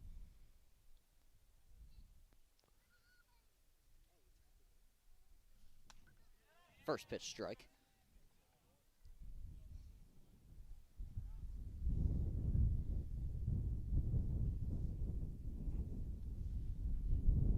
Hawks, they were in the field for a long time. So you don't know how fresh these bats are. You don't assume they are. 1-1 to Holmes.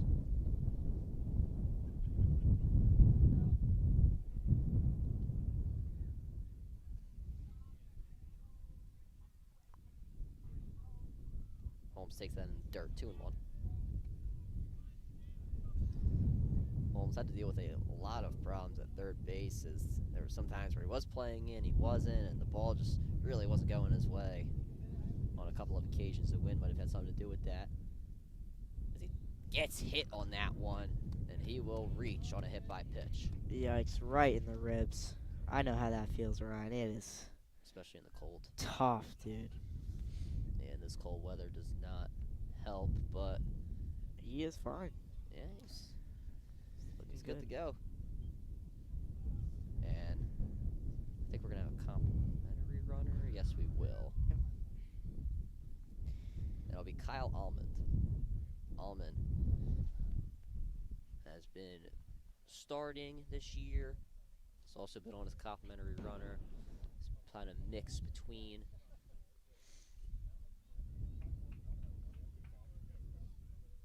Does have 2 stolen bases this season, so you would expect him to maybe try to get one here. But Colin Stoner up. He is 0 for 1 today as he takes that pitch low for a ball. Almond holds it at first. You know, I also want to say I love these black shirts from the prep. Yeah, they're nice. This has been a staple in the program.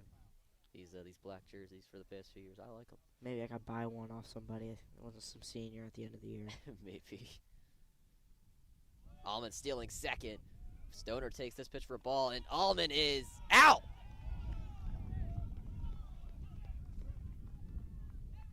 Looked like the tag was on his knee that was not extended, on his non-extended leg. Maybe he could have gotten in there, but very close call. 2-0 to Stoner. And he takes that one high, ball 3.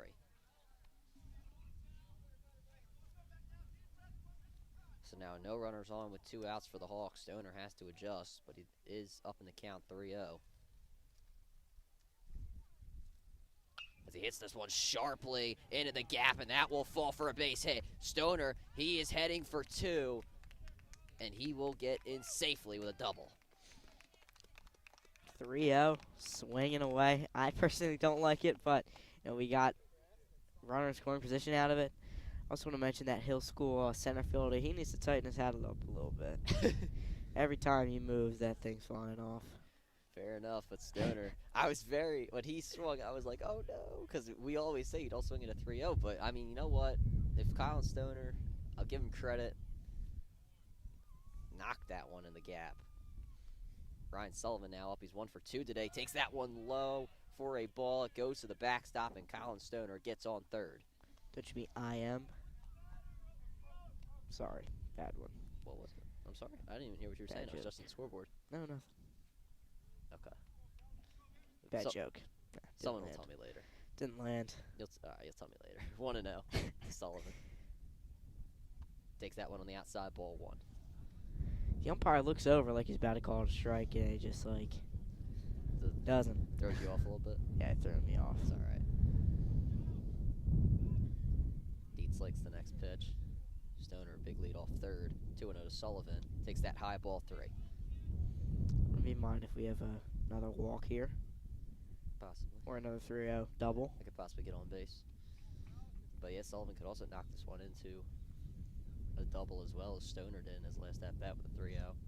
Sullivan will let this go, but this one goes to the backstop. Stoner in safely, and the Hawks Retake the lead. retaking the lead, but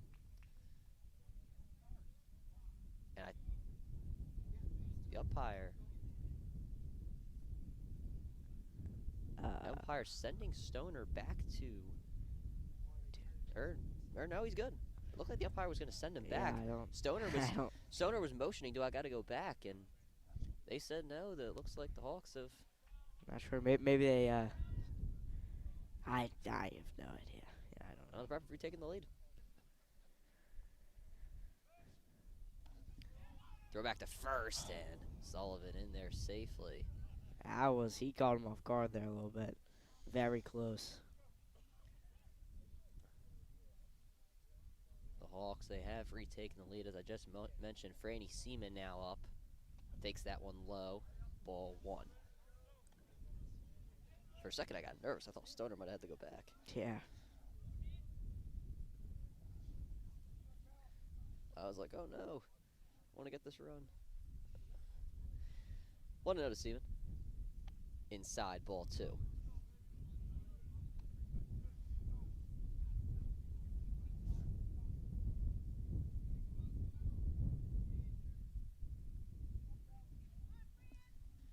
Seaman has reached on an error today, also 0 for 1. Has a stolen base as well. This one in the dirt. Sullivan holds it at first. 3-0. Another 3-0 count. That's the third in a row. You're all right, yeah. 3-0 count. Sullivan leads off first. That's Franny Seaman up 3-0. And he takes that one for a strike. I guess Seaman listens to us. He does not swing on the 3-0s. He can swing here now, though. Good. I'd like him to. Swing for the fences, kid. Dietz trying to get out of the inning, but he is still down 3-1 in the count. As Seaman hits this one to the mound, it bounces off of Dietz. Seaman is going to get into first safely. Sullivan safe as well at second. The Hawks now 2 on with 2 outs. There we go. Swung 3-1. Pitcher. Maybe if that did not hit the pitcher, that might have been up the middle. I don't know if Sullivan would have scored. It might have lost its momentum going into the outfield. But Mike Falcone up for the Hawks. Takes that one on the outside, ball 1. you know what? Let's have another 3-0 count. Let's do it. I'd love to see Let's it. do it. Let's get 2 more runs. I'd love That's what that. we need. 2 more. I'd love to see that. 1-0 to Falcone. Takes it inside. Everybody holds at their bases as the ball got away a bit.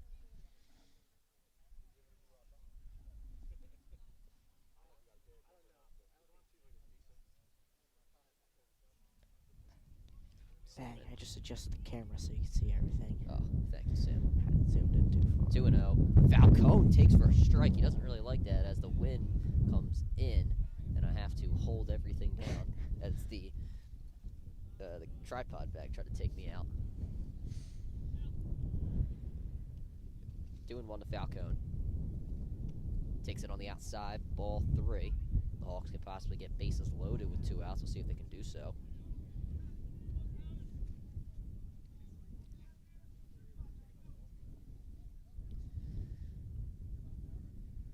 Dietz looks back at second. Falcone takes that next one for a strike. Full count.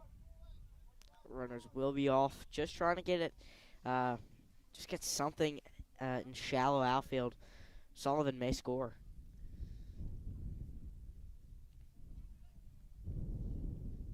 Big pitch. That one low. Ball 4. Take your base. Mike Falcone. The Hawks now bases loaded with 2 outs.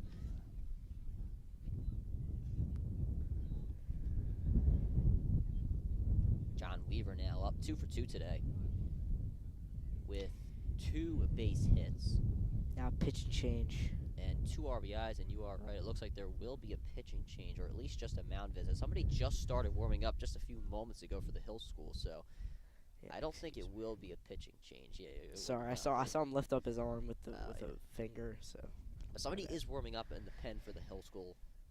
Can't see the number.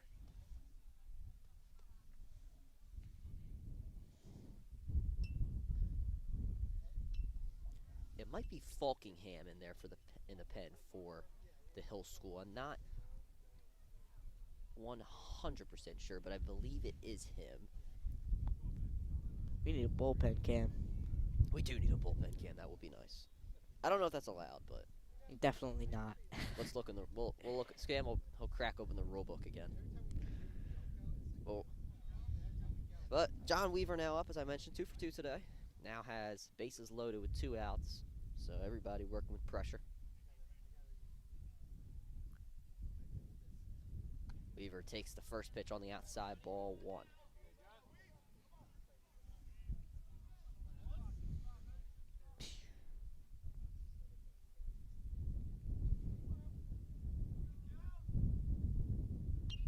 Weaver swings through it, and it will go out of play, foul.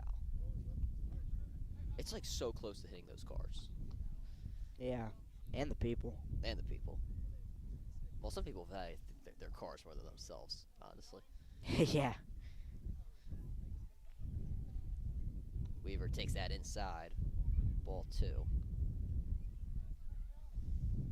Weaver had a good cut when he fouled that one of the last pitches off.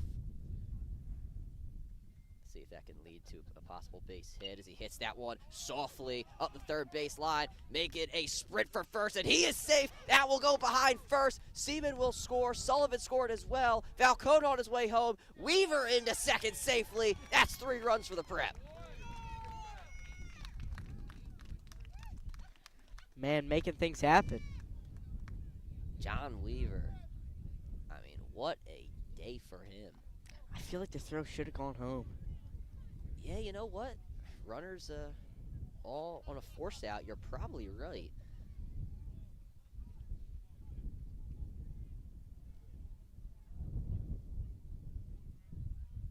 So Sullivan, Seaman, and Falcone score. They each have 2 runs scored today as the Hawks will bring up Johnny Sittler, who is 2 for 3 today.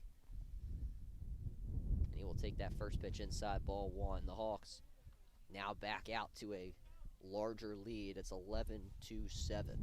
4 runs scored in this inning. They scored 4 in the third as well. So we'll see if Sittler can maybe knock in another. Weaver into second safely. It looked like he was about to steal. Great job. Great pickoff move. You can see the catcher initiated. He put his glove down. Yeah. Sittler leading off for the Prep today. Weaver stealing second. And he got a good jump on that one. He's in there safely. And Sittler takes a ball as well. Almost hit Sittler. Yeah.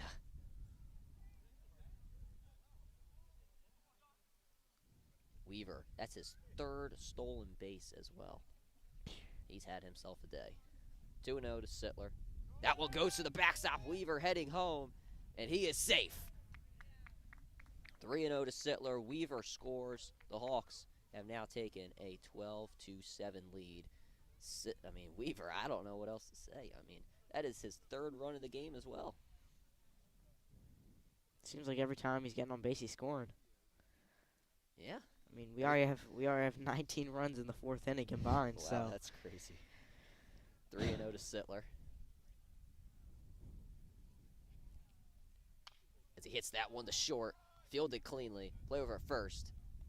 Not going to be made for the out. It pulls off first base, and Sittler gets into second, and he will hold it there. 8th error of the day for the Hill School. they have more errors than runs right now, which is not at all where you want to go. They're going to say that was...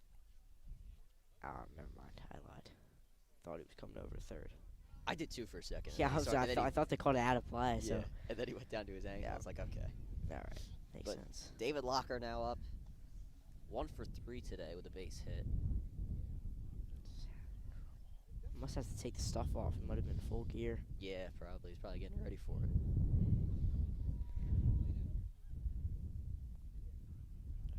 Already an hour and 42 minutes in, and we are just in the top of the 4th inning, but we're keeping it going for you on WSJP. Locker takes this pitch on the outside, ball 1. You can see Dietz a bit frustrated there at the mound.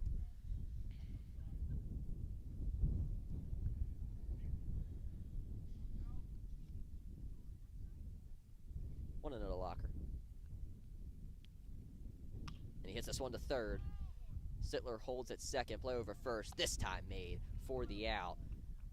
The Hawks have now scored 5 runs in the 4th inning. They've taken a 12-7 lead as we go into the bottom of the 4th. I mean, Sam, you know, the Hawks, while scoring all these runs, they have taken advantage of a lot of Hill School's mistakes. Yeah, I mean, every time you have 8 errors, you're not going to. It's not gonna go your way. It's closer than, or it's, closer than it should be. Yeah, it's fair enough. I mean, the Hawks now with a huddle outside of their dugout as Shane Meisler back out there. We are officially halfway through. Yeah, we are officially halfway through this game, so maybe another hour and 40 minutes for you here on WSJP. But you know what? I think we're having a good time here. If it was warmer, I feel like Yeah, it'd be great if it was warm. the right now. morale would be so high if from everyone. I feel like everybody's just a little Yeah. depressed. I It's don't like know. a box of pretzels over there. I'm just eyeing up. Yeah, that's just I'm gonna sitting steal there. that. I think Probably I empty. think that's for the team, Sam. We're part of the team. That is fair. We are part of the team. And also hungry. So That's fair. Had some good breakfast though this morning. yeah. Shout out to St. Joe's Prep Baseball for hooking us up. JV squad also watching in next to us. They got some nice lawn chairs. Yeah. I think those were already there when we walked in. You're probably right. Locker throws down to second, and we should be getting ready to go in a few moments. The Hawks, they were out on the field a lot in the last inning, so give them credit where credit is due when it comes to getting the bats hot as they came up to the plate. But now the Prep trying to get out of this inning without a scratch. They let up 6 runs in the last inning and only let up 1 in the first and second inning combined. First pitch to Boyer in there for a strike from Meisler.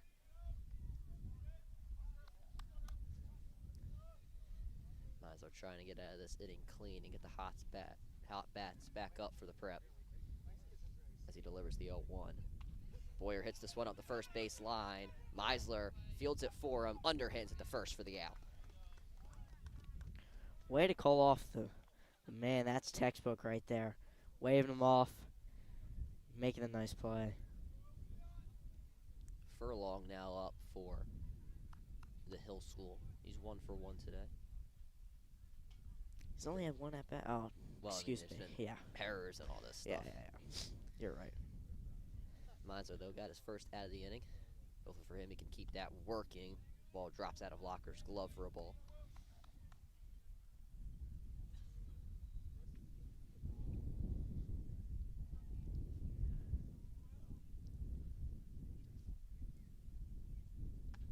Nice pitch from Meisler for a strike.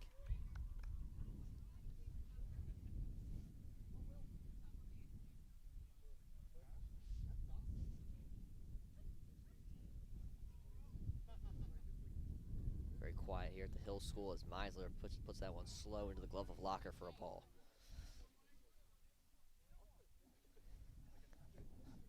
You know, morale might be a little bit low, Sam, but I feel like everybody's still talking, having a good time at least. Yeah. It might be cold. It's not the only thing out here. Swing and a miss, Meisler. Another strike. It's 2-2. Meisler's also got the hoodie on, Yeah. which is, I mean, probably a smart move. I Yeah. didn't even know you could do that, but that's probably the smarter move. Hoodie's only a cross thing. 2-2. Meisler gets him swinging. Now it's strike 3. Meisler's first strikeout of the game. There are now 2 outs in the inning. A few guys with hoodies on. I feel like sometimes Weaver and Center's got a hoodie on. I wouldn't know, but I feel like hoodies they don't really like weigh you down a little bit. Is Well, that, I like, mean, not when a you're thing? when you're cold, it doesn't really matter. I guess that's honestly. fair. When you're cold, everything's stiff. These guys also probably have a lot of adrenaline running through Yeah. as well, so Yeah. they probably don't really feel it as much as like we do up I here. can't believe Nolan Cobb had no sleeves underneath him. I mean, you know what? Just bare arms. I guess if it helps, it helps. Slow pitch from Meisler called for a ball up top. I could never. Yeah, me neither. If I was out here in short sleeves today, I don't think I'd make it, honestly. I got 3 layers on right now. And I got the heavy shoes. Ball drops out of Locker's glove, but still called for a strike. Meisler, 1 more to end the inning. Plays with the ball a bit at the rubber.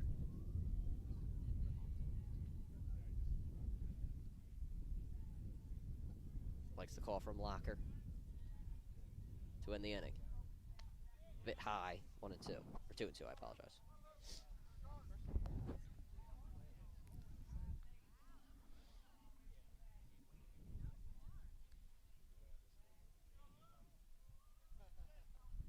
Meisler delivers. Foul tip into the glove of Locker. Shane Meisler goes 1-2-3, and the Prep will get their bats back up at the plate, and we'll see what they can do with those bats when we come back here on WSJP.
Falkingham on the mound for the Hill School as Will Ward steps up to the plate for St. Joe's Prep. He's 0 for 2 today. We are now in the top of the fifth.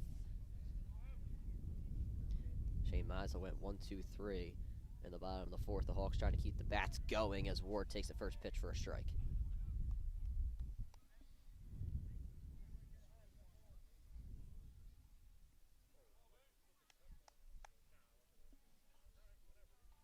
Oh, and 1 to Ward. In the dirt, 1-1 now. Will Ward's a bit different for him. He's used to really playing in the field, but today he gets the DH spot. You normally see Chris Grasso there, but Grasso getting the rest today. He's got to be pretty warm. Yeah. That one to the backstop, 2-1.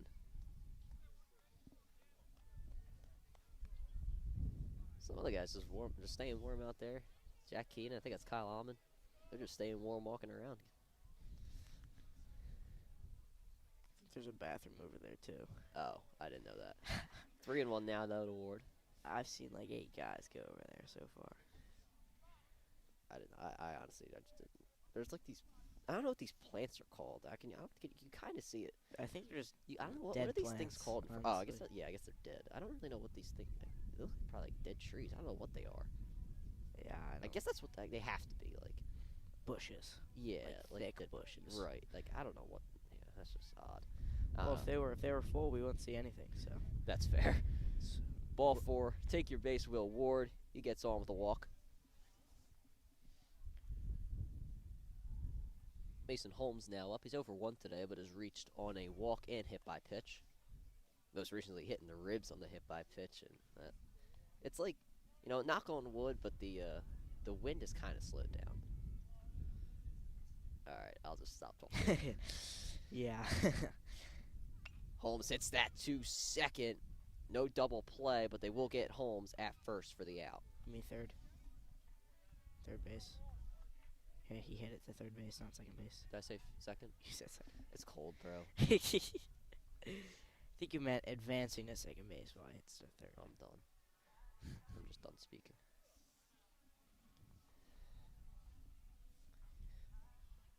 Coach Muth, I think he wants a complimentary runner, and he does. See who he sends out. Could be just a pinch runner, because what is DH?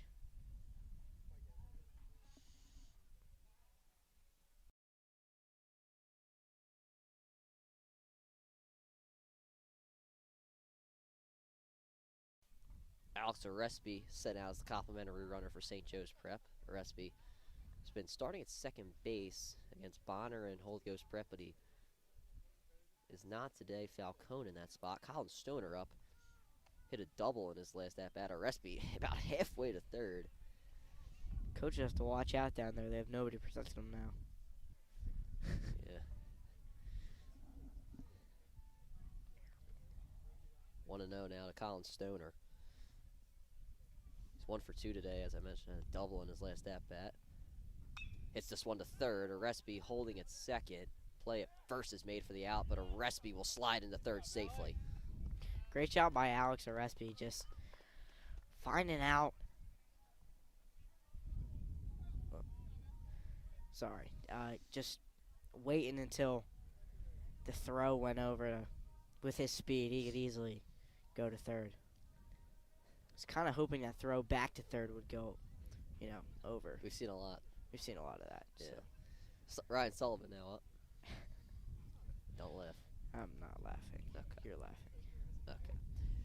First pitch to him. That one on the outside. Ball one's got to be careful that the ball does not go to the backstop, as the Hawks have scored multiple runs off of that today.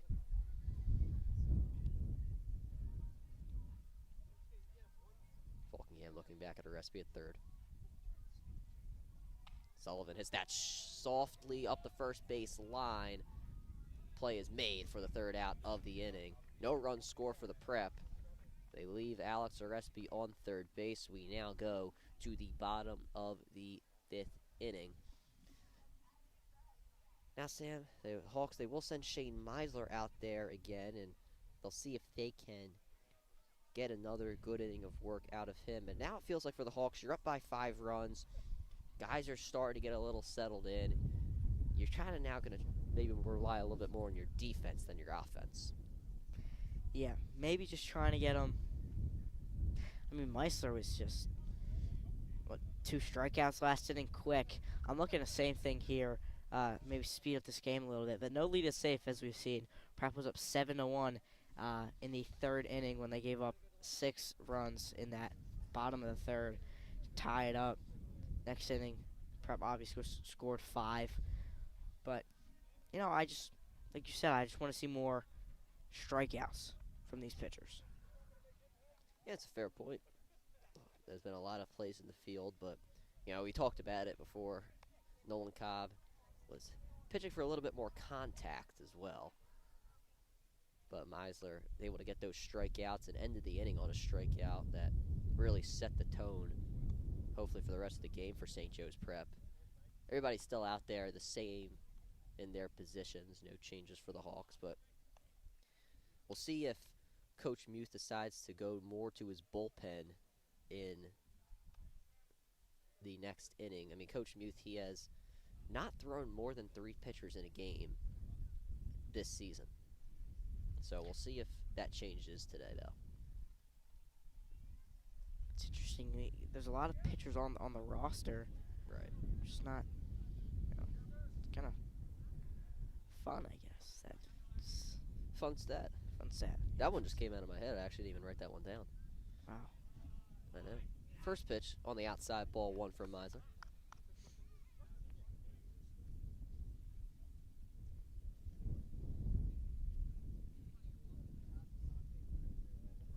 Second pitch in there for a strike.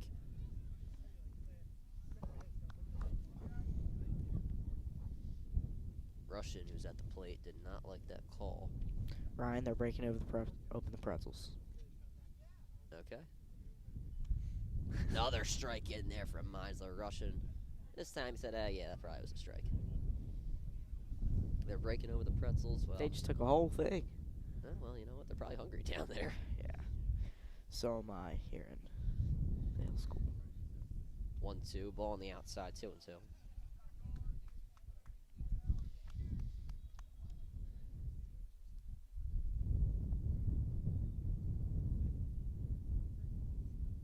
Meisler steps off the mound. The Hill School, they do have somebody warming up in the bullpen. The 2-2 from Meisler. In there, strike 3 called, got him looking. Shane Meisler, another strikeout.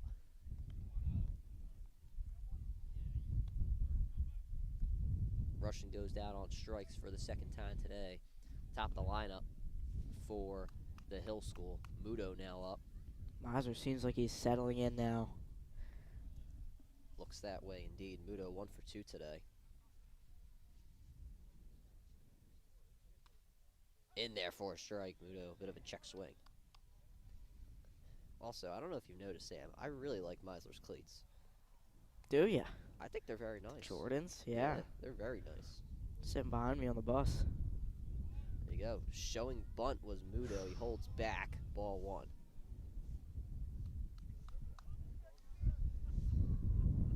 Oh, yeah, Ward's also wearing the hoodie as well today. Look at that. As he runs by us. Or runs like, nah, he wasn't really running by us. Down the hill at the Hill School. 1-1. Muto bunts, and that's a nice one. Locker picks it up. Throw the first. Not able to make the play, and they do not like the call that big. The fans up here, and it seems like the dugout's all right with it, though. It was a very nice bunt, though. Very nice. A bit of a miscommunication from Meisler and Locker. But I feel like that should have 100% been out, in my opinion. But, you know, there's a reason I'm not an umpire, Ryan. I guess that's fair. There's many reasons, but that's one of them.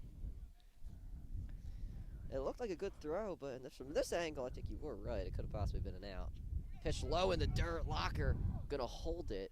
Was able to keep it in front of him. Runner on second now with 1 out. It was a ball to Moyer.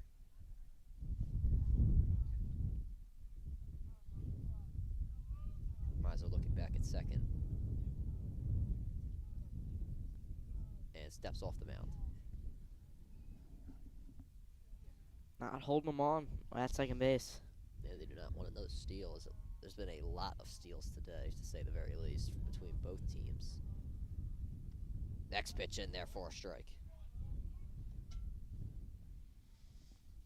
Well, Sam, we've been going on the air here for 2 hours and 6 minutes. It's been fun so far. Going on 2 hours and 7 minutes. Yes, that's yeah. Wow, really. Steal to third. Locker gets it there. Holmes cannot make the tag. Now runner on third with 1 out. Good throwdown from Locker. Holmes just missed them. Great slide, too. His full body away on the back side of the bag. Meisler looks back at third. Next pitch in there for a strike.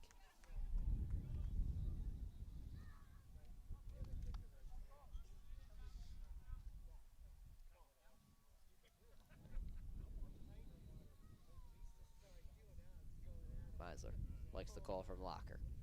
And he fires.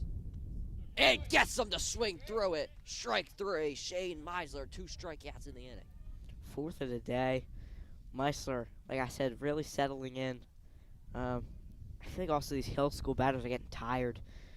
Like you said, 2 hours and, 8 minutes now? 9 minutes? We've been playing. Well, 7 we've been on, but 7, wow.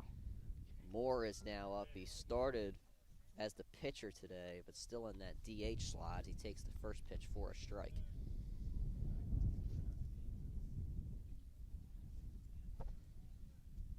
Meisler goes quickly as the ball goes to the backstop. Locker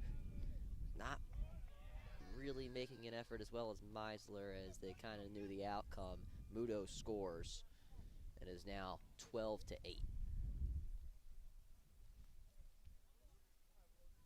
If I were a magician and I had to guess, I would believe this would be Shane Meisler's last inning.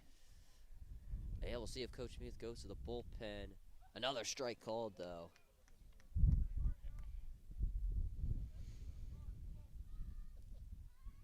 He's 0 for 3 coming into this at-bat. Meisler trying to make him 0 for 4.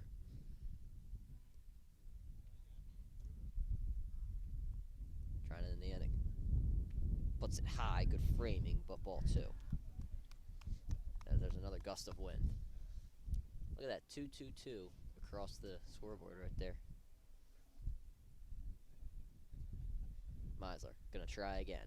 This time has him 2-2. And it's high, ball 3, full count. You know, it's also on the scoreboard, Ryan. No. Oh yeah, I do, but we're not gonna say it. Sorry.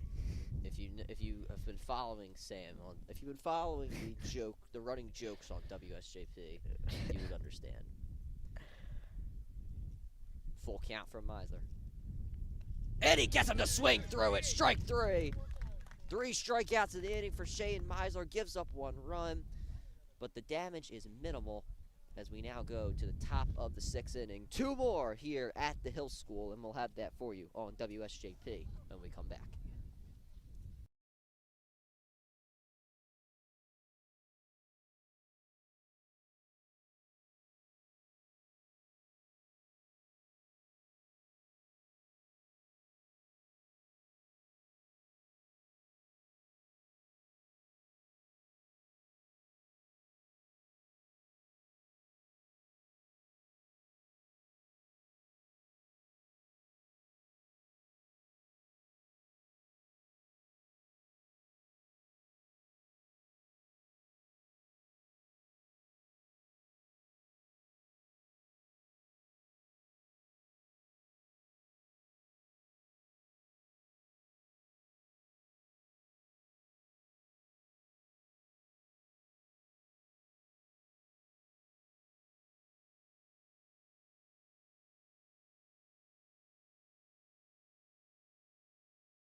Back on WSJP, 2 more innings here at the Hill School. Franny Seaman taking the plate for the Hawks. Toomey is now in the game for the Hill School on the mound as Seaman takes the ball low, 1-0.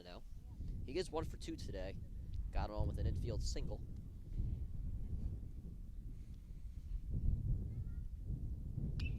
Seaman hits this too short. And the ball goes behind second base. Seaman will get into second. Another error for the Hill School today. They're just racking up same amount of runs as errors is crazy. I guess that's officially 8 today. I thought they had 8 earlier, but it's either they didn't count it or I don't know. I don't know. Chris Grasso now up for St. Joe's Prep. Grasso, we thought he had the break today, but Coach Muth sending him out there as a designated, or not designated hitter, a pinch hitter. This is the time where Mike Falcone would bat, so I'm not necessarily sure if Chris Grasso is going to be batting. I know there's a rule where you can send somebody out to pinch hit and the guy can still go out to play. I'm not sure if that's in place here, but we'll see in the next inning. No outs though for Grasso with Seaman off second. He's going to steal to third. Throw to third, not in time. Seaman is safe, and he gets on with a stolen base.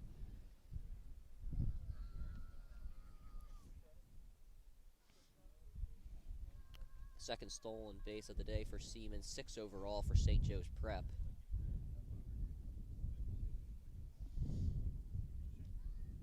The one to Grasso, he takes that one high, 2-0.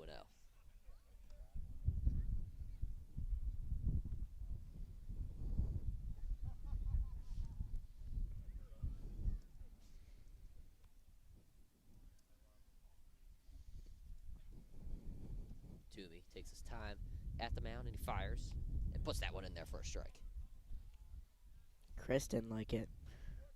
And not liking that call. Grasso, though, this year, 125 average, has 1 hit in 8 at-bats. Got his first hit of the season last go-around against Holy Ghost Prep. See if he can add another one here.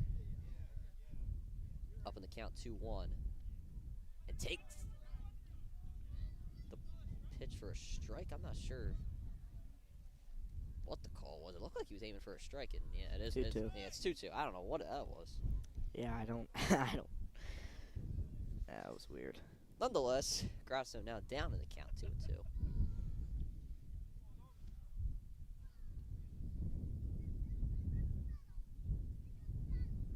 As Grasso swings through that one, but the ball goes behind the plate. Seaman stealing home, and he is safe. And Grasso gets on as he struck out. Freddie Seaman in with the run. It's now 13-8.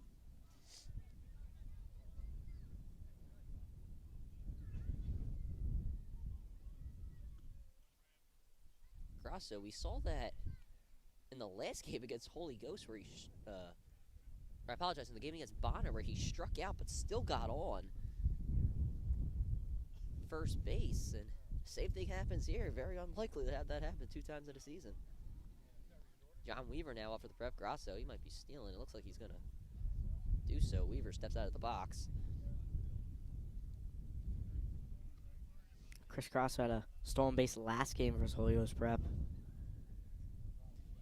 Yeah, good point. Freddie Seaman now leading the Prep in runs today. Weaver hits this one in the air in the infield to third base. And the play is made for the out. Grasso quickly gets back into first, and he definitely has that reason to. As Holy Ghost today, they've made a bunch of errors, which could lead you to think that they'd make another one there. 9 errors and 8 runs. That's a lot of errors. Yeah. But they've kept themselves in it. You know, we saw a 5-run deficit get erased. A 6-run deficit being even more against the Prep in the 3rd inning. Johnny Sittler now up, the leadoff hitter for St. Joe's Prep. He's 2 for 3 today. 3rd inning was like an hour ago, too. Yeah, it was. Throw back to first. Grasso in safely. Yeah, that will take a long time. That felt like ages ago. Felt like last game. Did. Last game started out quickly, and then, like, a lot happened. Mm-hmm. Sittler takes it low. Good stop, though, at the plate.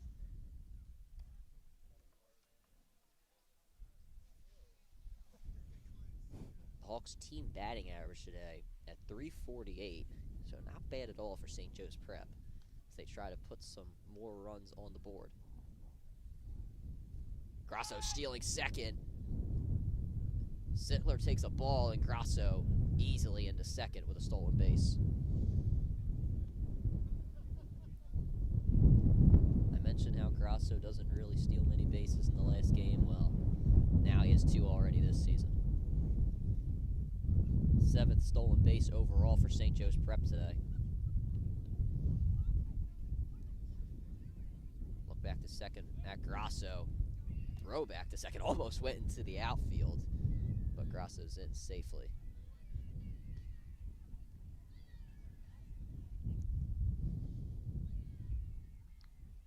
Two-0 to Sittler.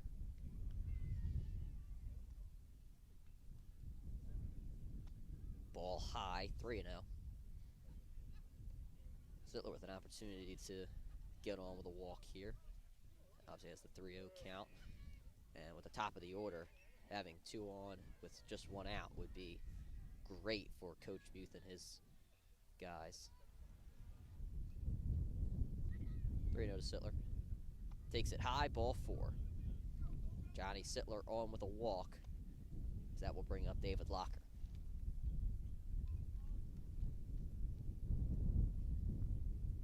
Fourth walk of the day overall for St. Joe's Prep.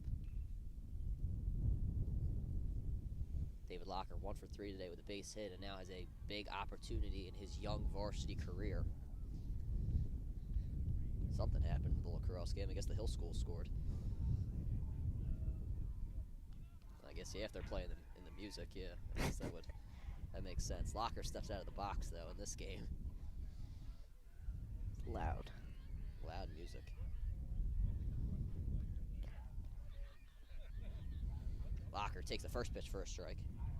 The Prep last year, they played the Hill School in lacrosse. Unfortunately, the Hawks did not get the win. But still a great game, honestly. Hill School with a very good team. The Prep also with a really great team as well this year. Had a big win over Bonner yesterday. Locker Wood. takes the next pitch looking, and he does not like the call as well. Yeah, you're right. No, it wasn't Bonner. No, I meant earlier in the week. Oh, yeah, earlier in the week against Wood, but yesterday against Bonner. The Hawks on a 2-game winning streak, 2-0 in the PCL. They'll be back on Tuesday at Garnet Valley. These guys, though, on the diamond, they'll take on Roman Catholic at LaSalle U on Monday at 4 p.m. Locker steps out of the box as he's down 0-2.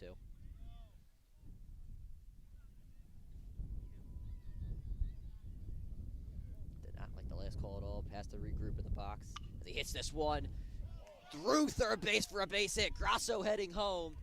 He will be safe. Sittler holds at second. RBI single for David Locker.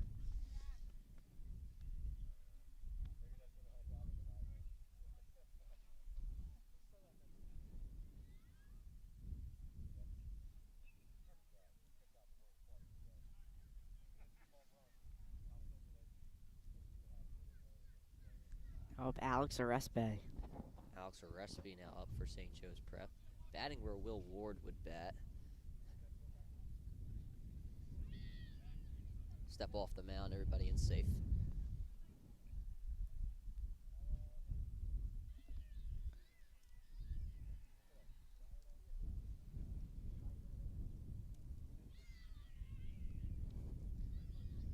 First pitch to Arespe, swings through it. Strike 1, shaking his head at that one. Did not like that he went at that. Not going on today at the Hill School. You got this game here. You got I think it's the tennis team. Maybe it's a tennis match. I don't know if it's a practice or a match. But you got the lacrosse game playing. Yeah, maybe. Got the lacrosse game behind us. A lot going on today here in Pottstown. The 0-1 to Arespe. Slow pitch in there for a strike.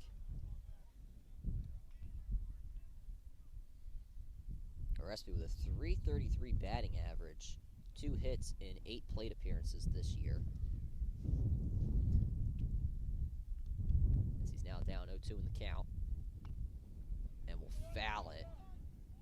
Or actually, no, he will be fair. It was just in front of the plate. Called fair by the umpire. Everybody advances as Arespe's out at first. I gotta stop assuming. It looked foul. It did look foul, but I don't know. Anyway, Mason Holmes up for the Prep. Holmes 0 for 2 today, but he has reached on a hit by pitch and walk. Sittler off third.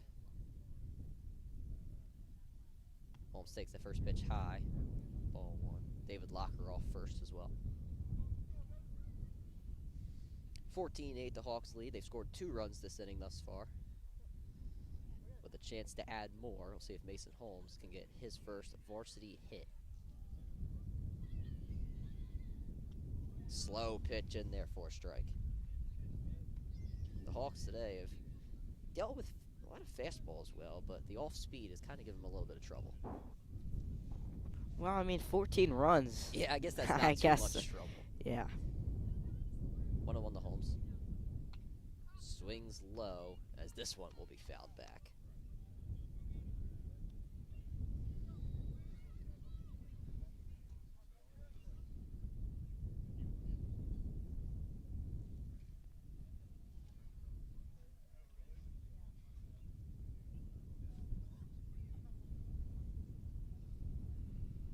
To Holmes with 2 outs. Sittler about halfway down the line, and he swings it into left field for a base hit.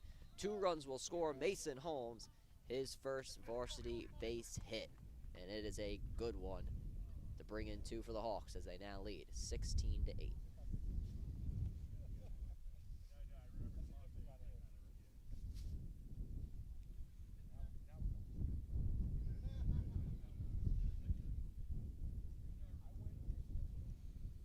There are people eating the pretzels. I might go over Fair after enough. the inning and go get one. It's very fair. It is very fair. Very fair. I don't think anybody would criticize you, Sam. Nope. Maybe we should have like a poll on the broadcast of who should how many if you should How take many a pretzel pretzels? or not. Yeah. Which How one of us many should you have a should pretzel? Yeah. Over under 8 pretzels. Colin Stoner up for St. Joe's Prep. Has Holmes leading off first. Takes that pitch low for a ball. Stoner 1 for 3 today with a double.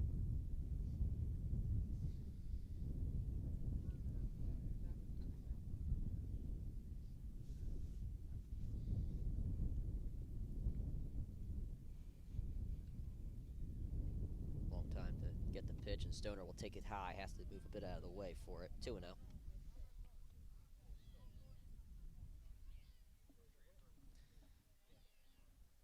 Starting to get quiet out here at the Hill School. Some murmuring, though, in the crowd between both sides. See the Hills parents more towards there. They'll got the JV guys awaiting their game as well. Looks like they're in the cages behind the field. Our JV guys. I actually think they're... No, those are ours. Oh, those are our JV guys. Yeah. Oh, I thought they were the Hill School guys. No. That's fair. No, all of our JV guys have a gray hoodie on. Yeah, Team issued gray hoodie that I really want. That one. Yeah, with the old time hawk on it. Love it. Love the look. 3-0 to Stoner. In there for a strike. Well, last time he had a 3-0, he hit one into right center field. But you know what? I guess maybe someone told him don't swing at that. But you know what? I mean, up up by 8. If he's hitting it, you might as well. Up by half. 3-0 to Stoner. That one in there for a strike. It's now a full count. Runner will go from first. Yep, Holmes understands the call and the sign, that being he will steal. See if Stoner can get on. And he hits this one into left field for a base hit. Everyone will stay where they are. Colin Stoner, 2 hits on the day.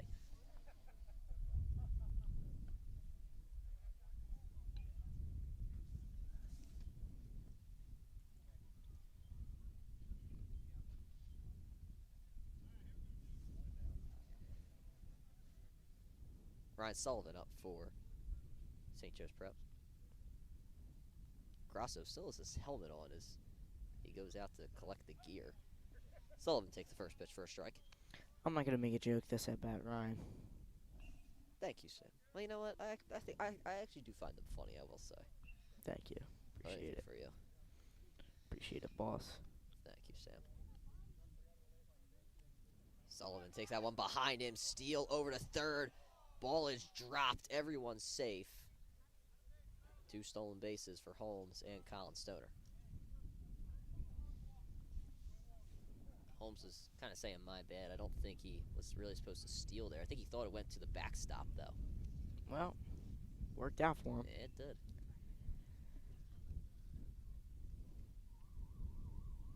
Sullivan 1 for 3 today with a base hit. Takes the next pitch in there for a strike. It's 1-2.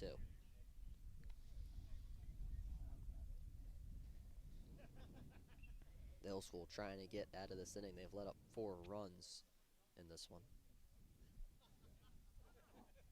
Time called at the plate by Sullivan.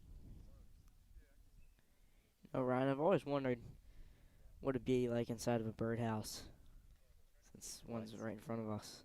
You wonder what it would be like. With the wind whipping around, it's moving. I guess, yeah. Maybe we need our own box. I don't know. Portable box. 1-2. That one to the backstop. It kind of bounced more back to the plate, so Holmes and Stoner will hold. I apologize, I didn't update the scoreboard. Holmes is on third base, not first.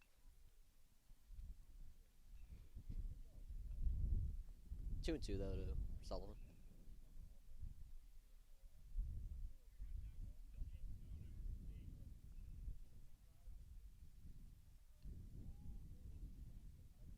Sullivan swings on that one high, strike 3. But not before the Hawks score 4 runs in the inning as we go to the bottom of the 6th inning. We'll see if the Hawks decide to put Meekins, who is warming up out there. No, they will not. They will stick with Shane Meisler for at least 1 more inning.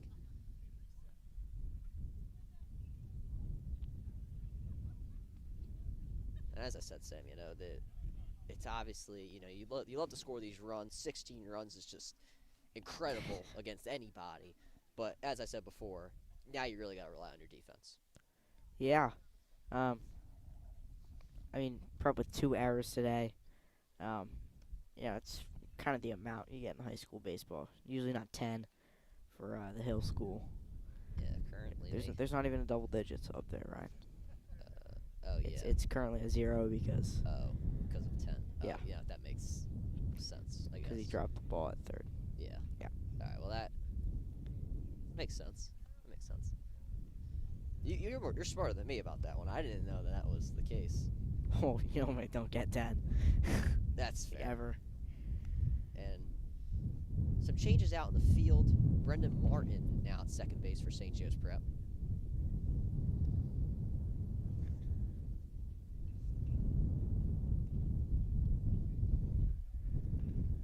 Martin, another one of those cool stories for St. Joe's Prep. This is his first varsity appearance in his career, but committed to Scranton for swimming. He's a big guy. Look at him up there. You can Very see him lengthy. on the top left corner of your screen. He's a tall guy. His dad, a biology teacher at the prep. Mr. Martin. I had him for biology last year. His brother, Kevin Martin, catcher for the freshman baseball team. Yeah, a lot of connections to the program. Mr. Martin used to be a full-time coach for St. Joe's Prep. He now throws some batting practice for the Hawks. 0-2 to Boswick. He's a very low release angle from personal experience. Strike 3, got him swinging.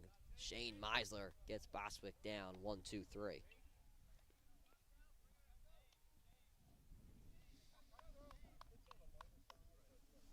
As the Hill School will now have to reset.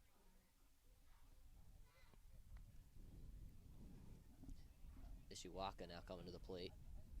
0 for 1 today, but he hasn't been able to reach off a walk. Strike 1 here at this at-bat.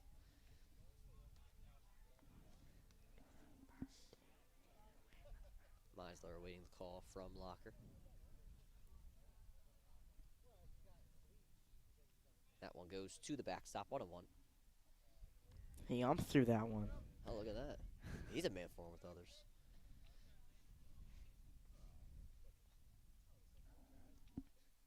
Isiwaka has been a great defensive player for the Hill School, but they need some runs here to get back into this game as he takes this one high, 2-1.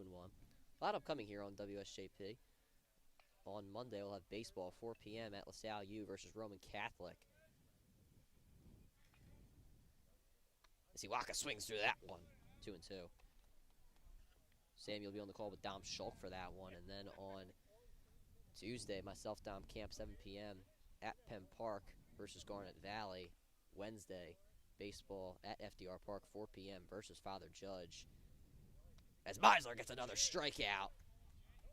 2 in the inning. Myself, LJ McKnight on the call for that game on Wednesday. And then we'll take a spring break on WSJP, the prep. We are off from school from, what is it? The last day is April 1st, and we come back the day after Easter Monday.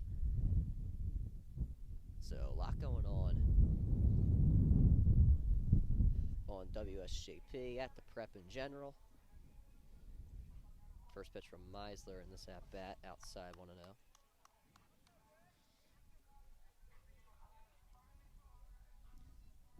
Pinch hitter for the Hill School. Farinella up as he swings through the next one, 1-0.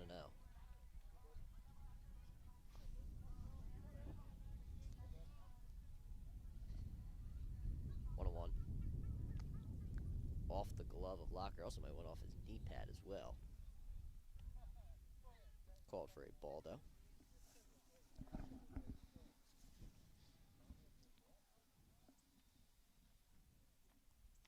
Another swing and a miss. Shane Meisler making a miss up at the plate here today.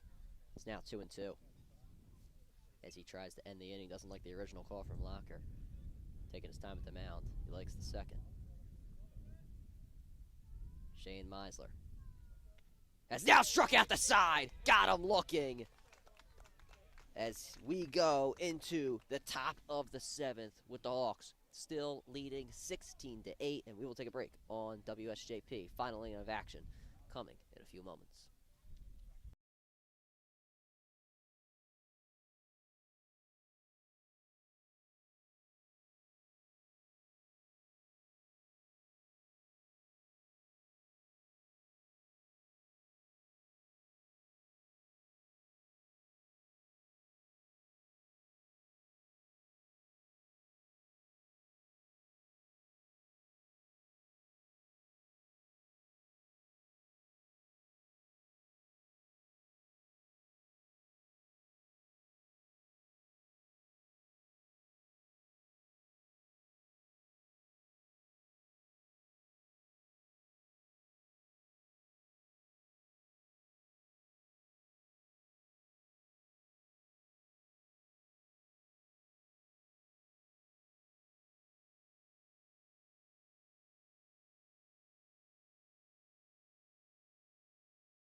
One more inning to go here on WSJP. Boyer takes the mound for the Hill School. James Fratt up the bat for St. Joe's Prep as he fouls this first pitch back to the parents.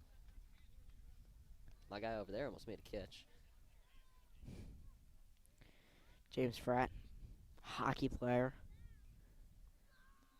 That is true. James Fratt, hockey player, was on the team, on the varsity squad this season, making an impact a lot. We called his name almost pretty much every game, actually. He was playing every game. I don't know why I'm saying why you would assume he didn't, but he was in there making an impact, and first varsity at bat in his career.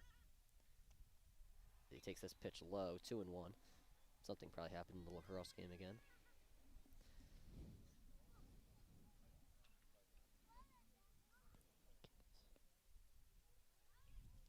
2-1 to Fratt. Boyer delivers as Fratt hits this one in the air just behind the infield, and the catch is made for the out. Oh, there's the center fielder losing his hat again. I don't understand. It's Every time. Yep. Without fail.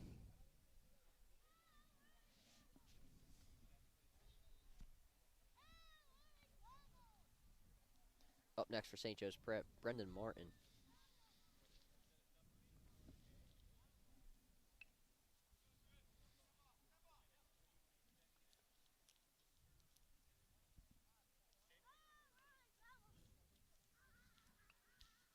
Martin, also his first varsity at-bat of his career.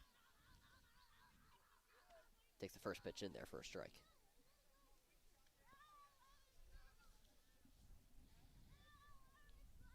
Martin, as you mentioned, committed to Scranton for swimming. Scranton. I took one of those road trips like today up with the freshman and JV basketball teams back in, was it January, I think? I don't even remember. That was awesome. We went up to Scranton Prep. Both teams dominated. I was just about to ask, did WSJP moderator and JV coach Mr. Burns get the win? He did. Shout out, Mr. Burns. Go Bonnies. Go Bonnies. Shout out the Bonnies. 1-2. Martin hits this one to short. Fielded cleanly. Or never mind, not really fielded cleanly. Play with a first not made. Martin now making his way over to second base. And he is in there safely. As they're going to call that 12 errors now for the Hill School. 2 errors in 1. Yeah.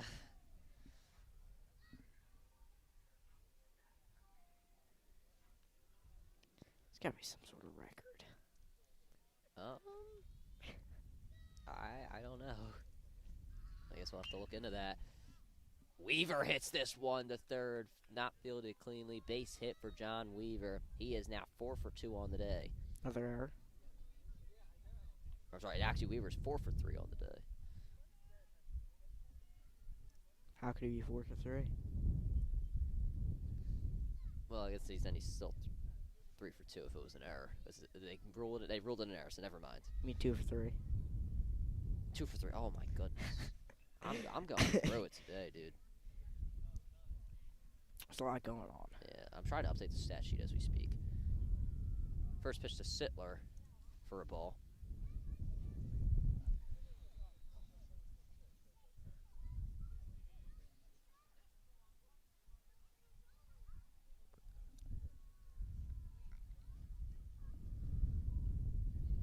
Next pitch to Sittler low, 2-0 now. Still 1 out in the inning.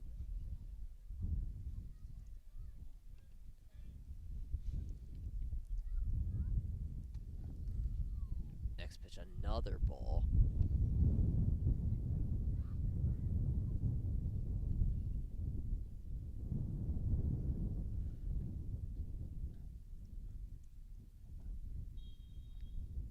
To Sittler.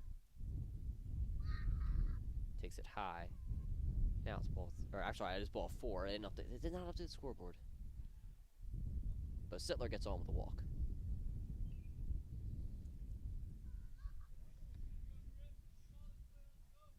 2 walks on the day for Sittler. Locker is up next. He comes out with bases loaded with 1 out.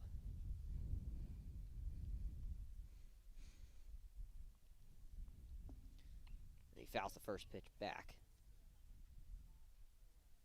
Locker 2 for 4 on the day. He has 2 RBIs. On 2 base hits, 0 and 1. Swings through that one a bit early. 0 and 2.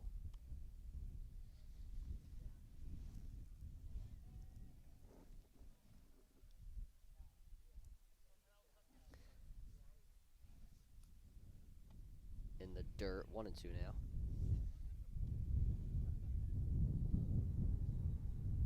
Boyer trying to get out of the predicament that he is in. Bases loaded with 1 out, and an out here would be very substantial to getting out of this inning. Locker takes that one looking. He is frustrated. He goes back to the dugout. Strike 3. Still a great day, though, for David Locker. 5 for 2, or 2 for 5. As Alex Orespi will step up to the plate. Orespi 0 for 1. Takes the first pitch high.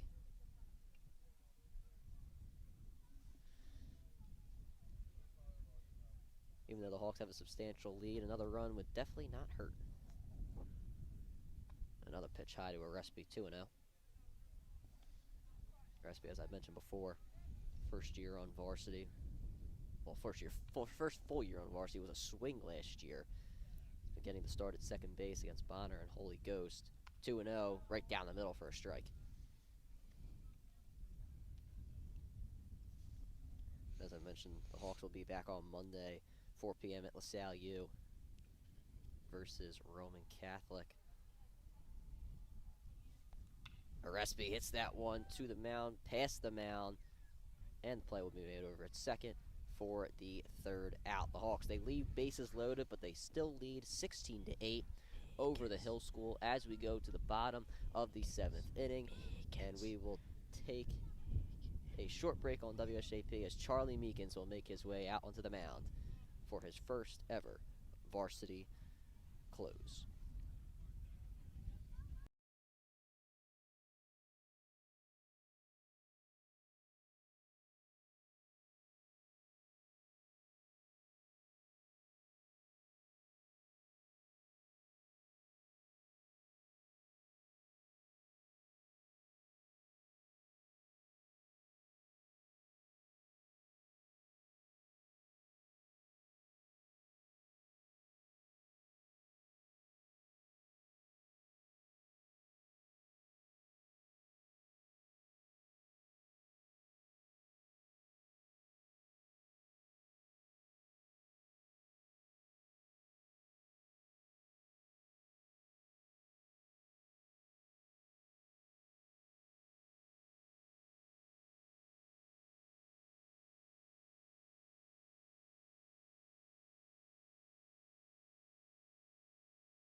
Back at it here on WSJP. Final half inning of action between St. Joe's Prep and the Hill School.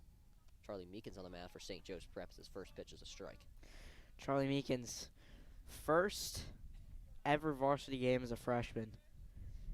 And he's joining a lot of freshmen this year, making their starts, or not starts, appearances on the St. Joe's Prep varsity teams. Jake Ely for St. Joe's Prep Hockey, Michael Abrams, St. Joe's Prep Soccer. a few guys on football. Just joining another one on that list of this great class of 2029.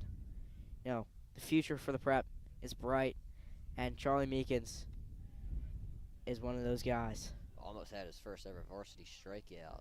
Not called though, 2-2.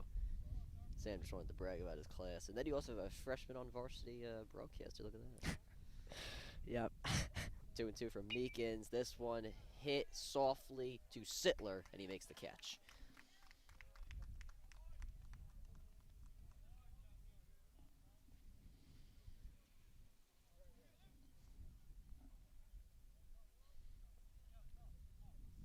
Massamy now up for the Hill School.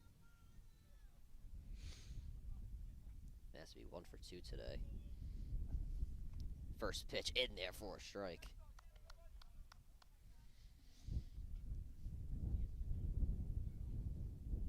Almost 3 hours have been on the air here on WSJP as Massamy fouls this one out of play. So if you like what you're seeing here on WSJP, make sure you subscribe to the channel to stay up to date with everything St. Joe's Prep Sports. As I mentioned, we'll be back on Monday. Baseball at Roman Catholic, 4 p.m. Make sure to follow us on X and Instagram as well at SJP Broadcast and stay up to date with everything St. Joe's Prep Sports. Meekins puts that one in the dirt before it could get to the plate. It's now 1-2.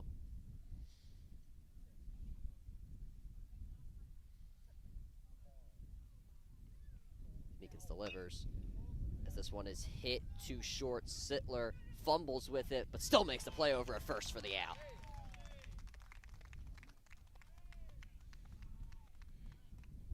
Beautiful throw on the run from Johnny Sittler as Russian, the 9-hole hitter, will step up as the final chance for the Hill School today. Meekins puts that one in there for a strike. And so we talked a lot about that freshman class, especially for baseball. It really stands out. 6 freshmen on JV, and even the freshman team as well, 2-0 so far. So, when you talk about the future is bright, it is especially for this program. Baseball, they've scored 27 runs in the past 2 games. That's the freshman team, right? Freshman team, Gotcha. Yes. Incredible. 1-1 for Meekins. Next pitch in there for a strike. One more strike to go for St. Joe's Prep. I think the ump thought it was a strikeout. He did the strikeout motion. Oh, yeah. I knew it better. That's why I'm up here. Well, maybe I should get down there, being up. But 1-2 from Meekins. Puts it in there. Strike 3 called. Got him looking. Charlie Meekins' first ever varsity appearance. First ever varsity strikeout for Charlie Meekins.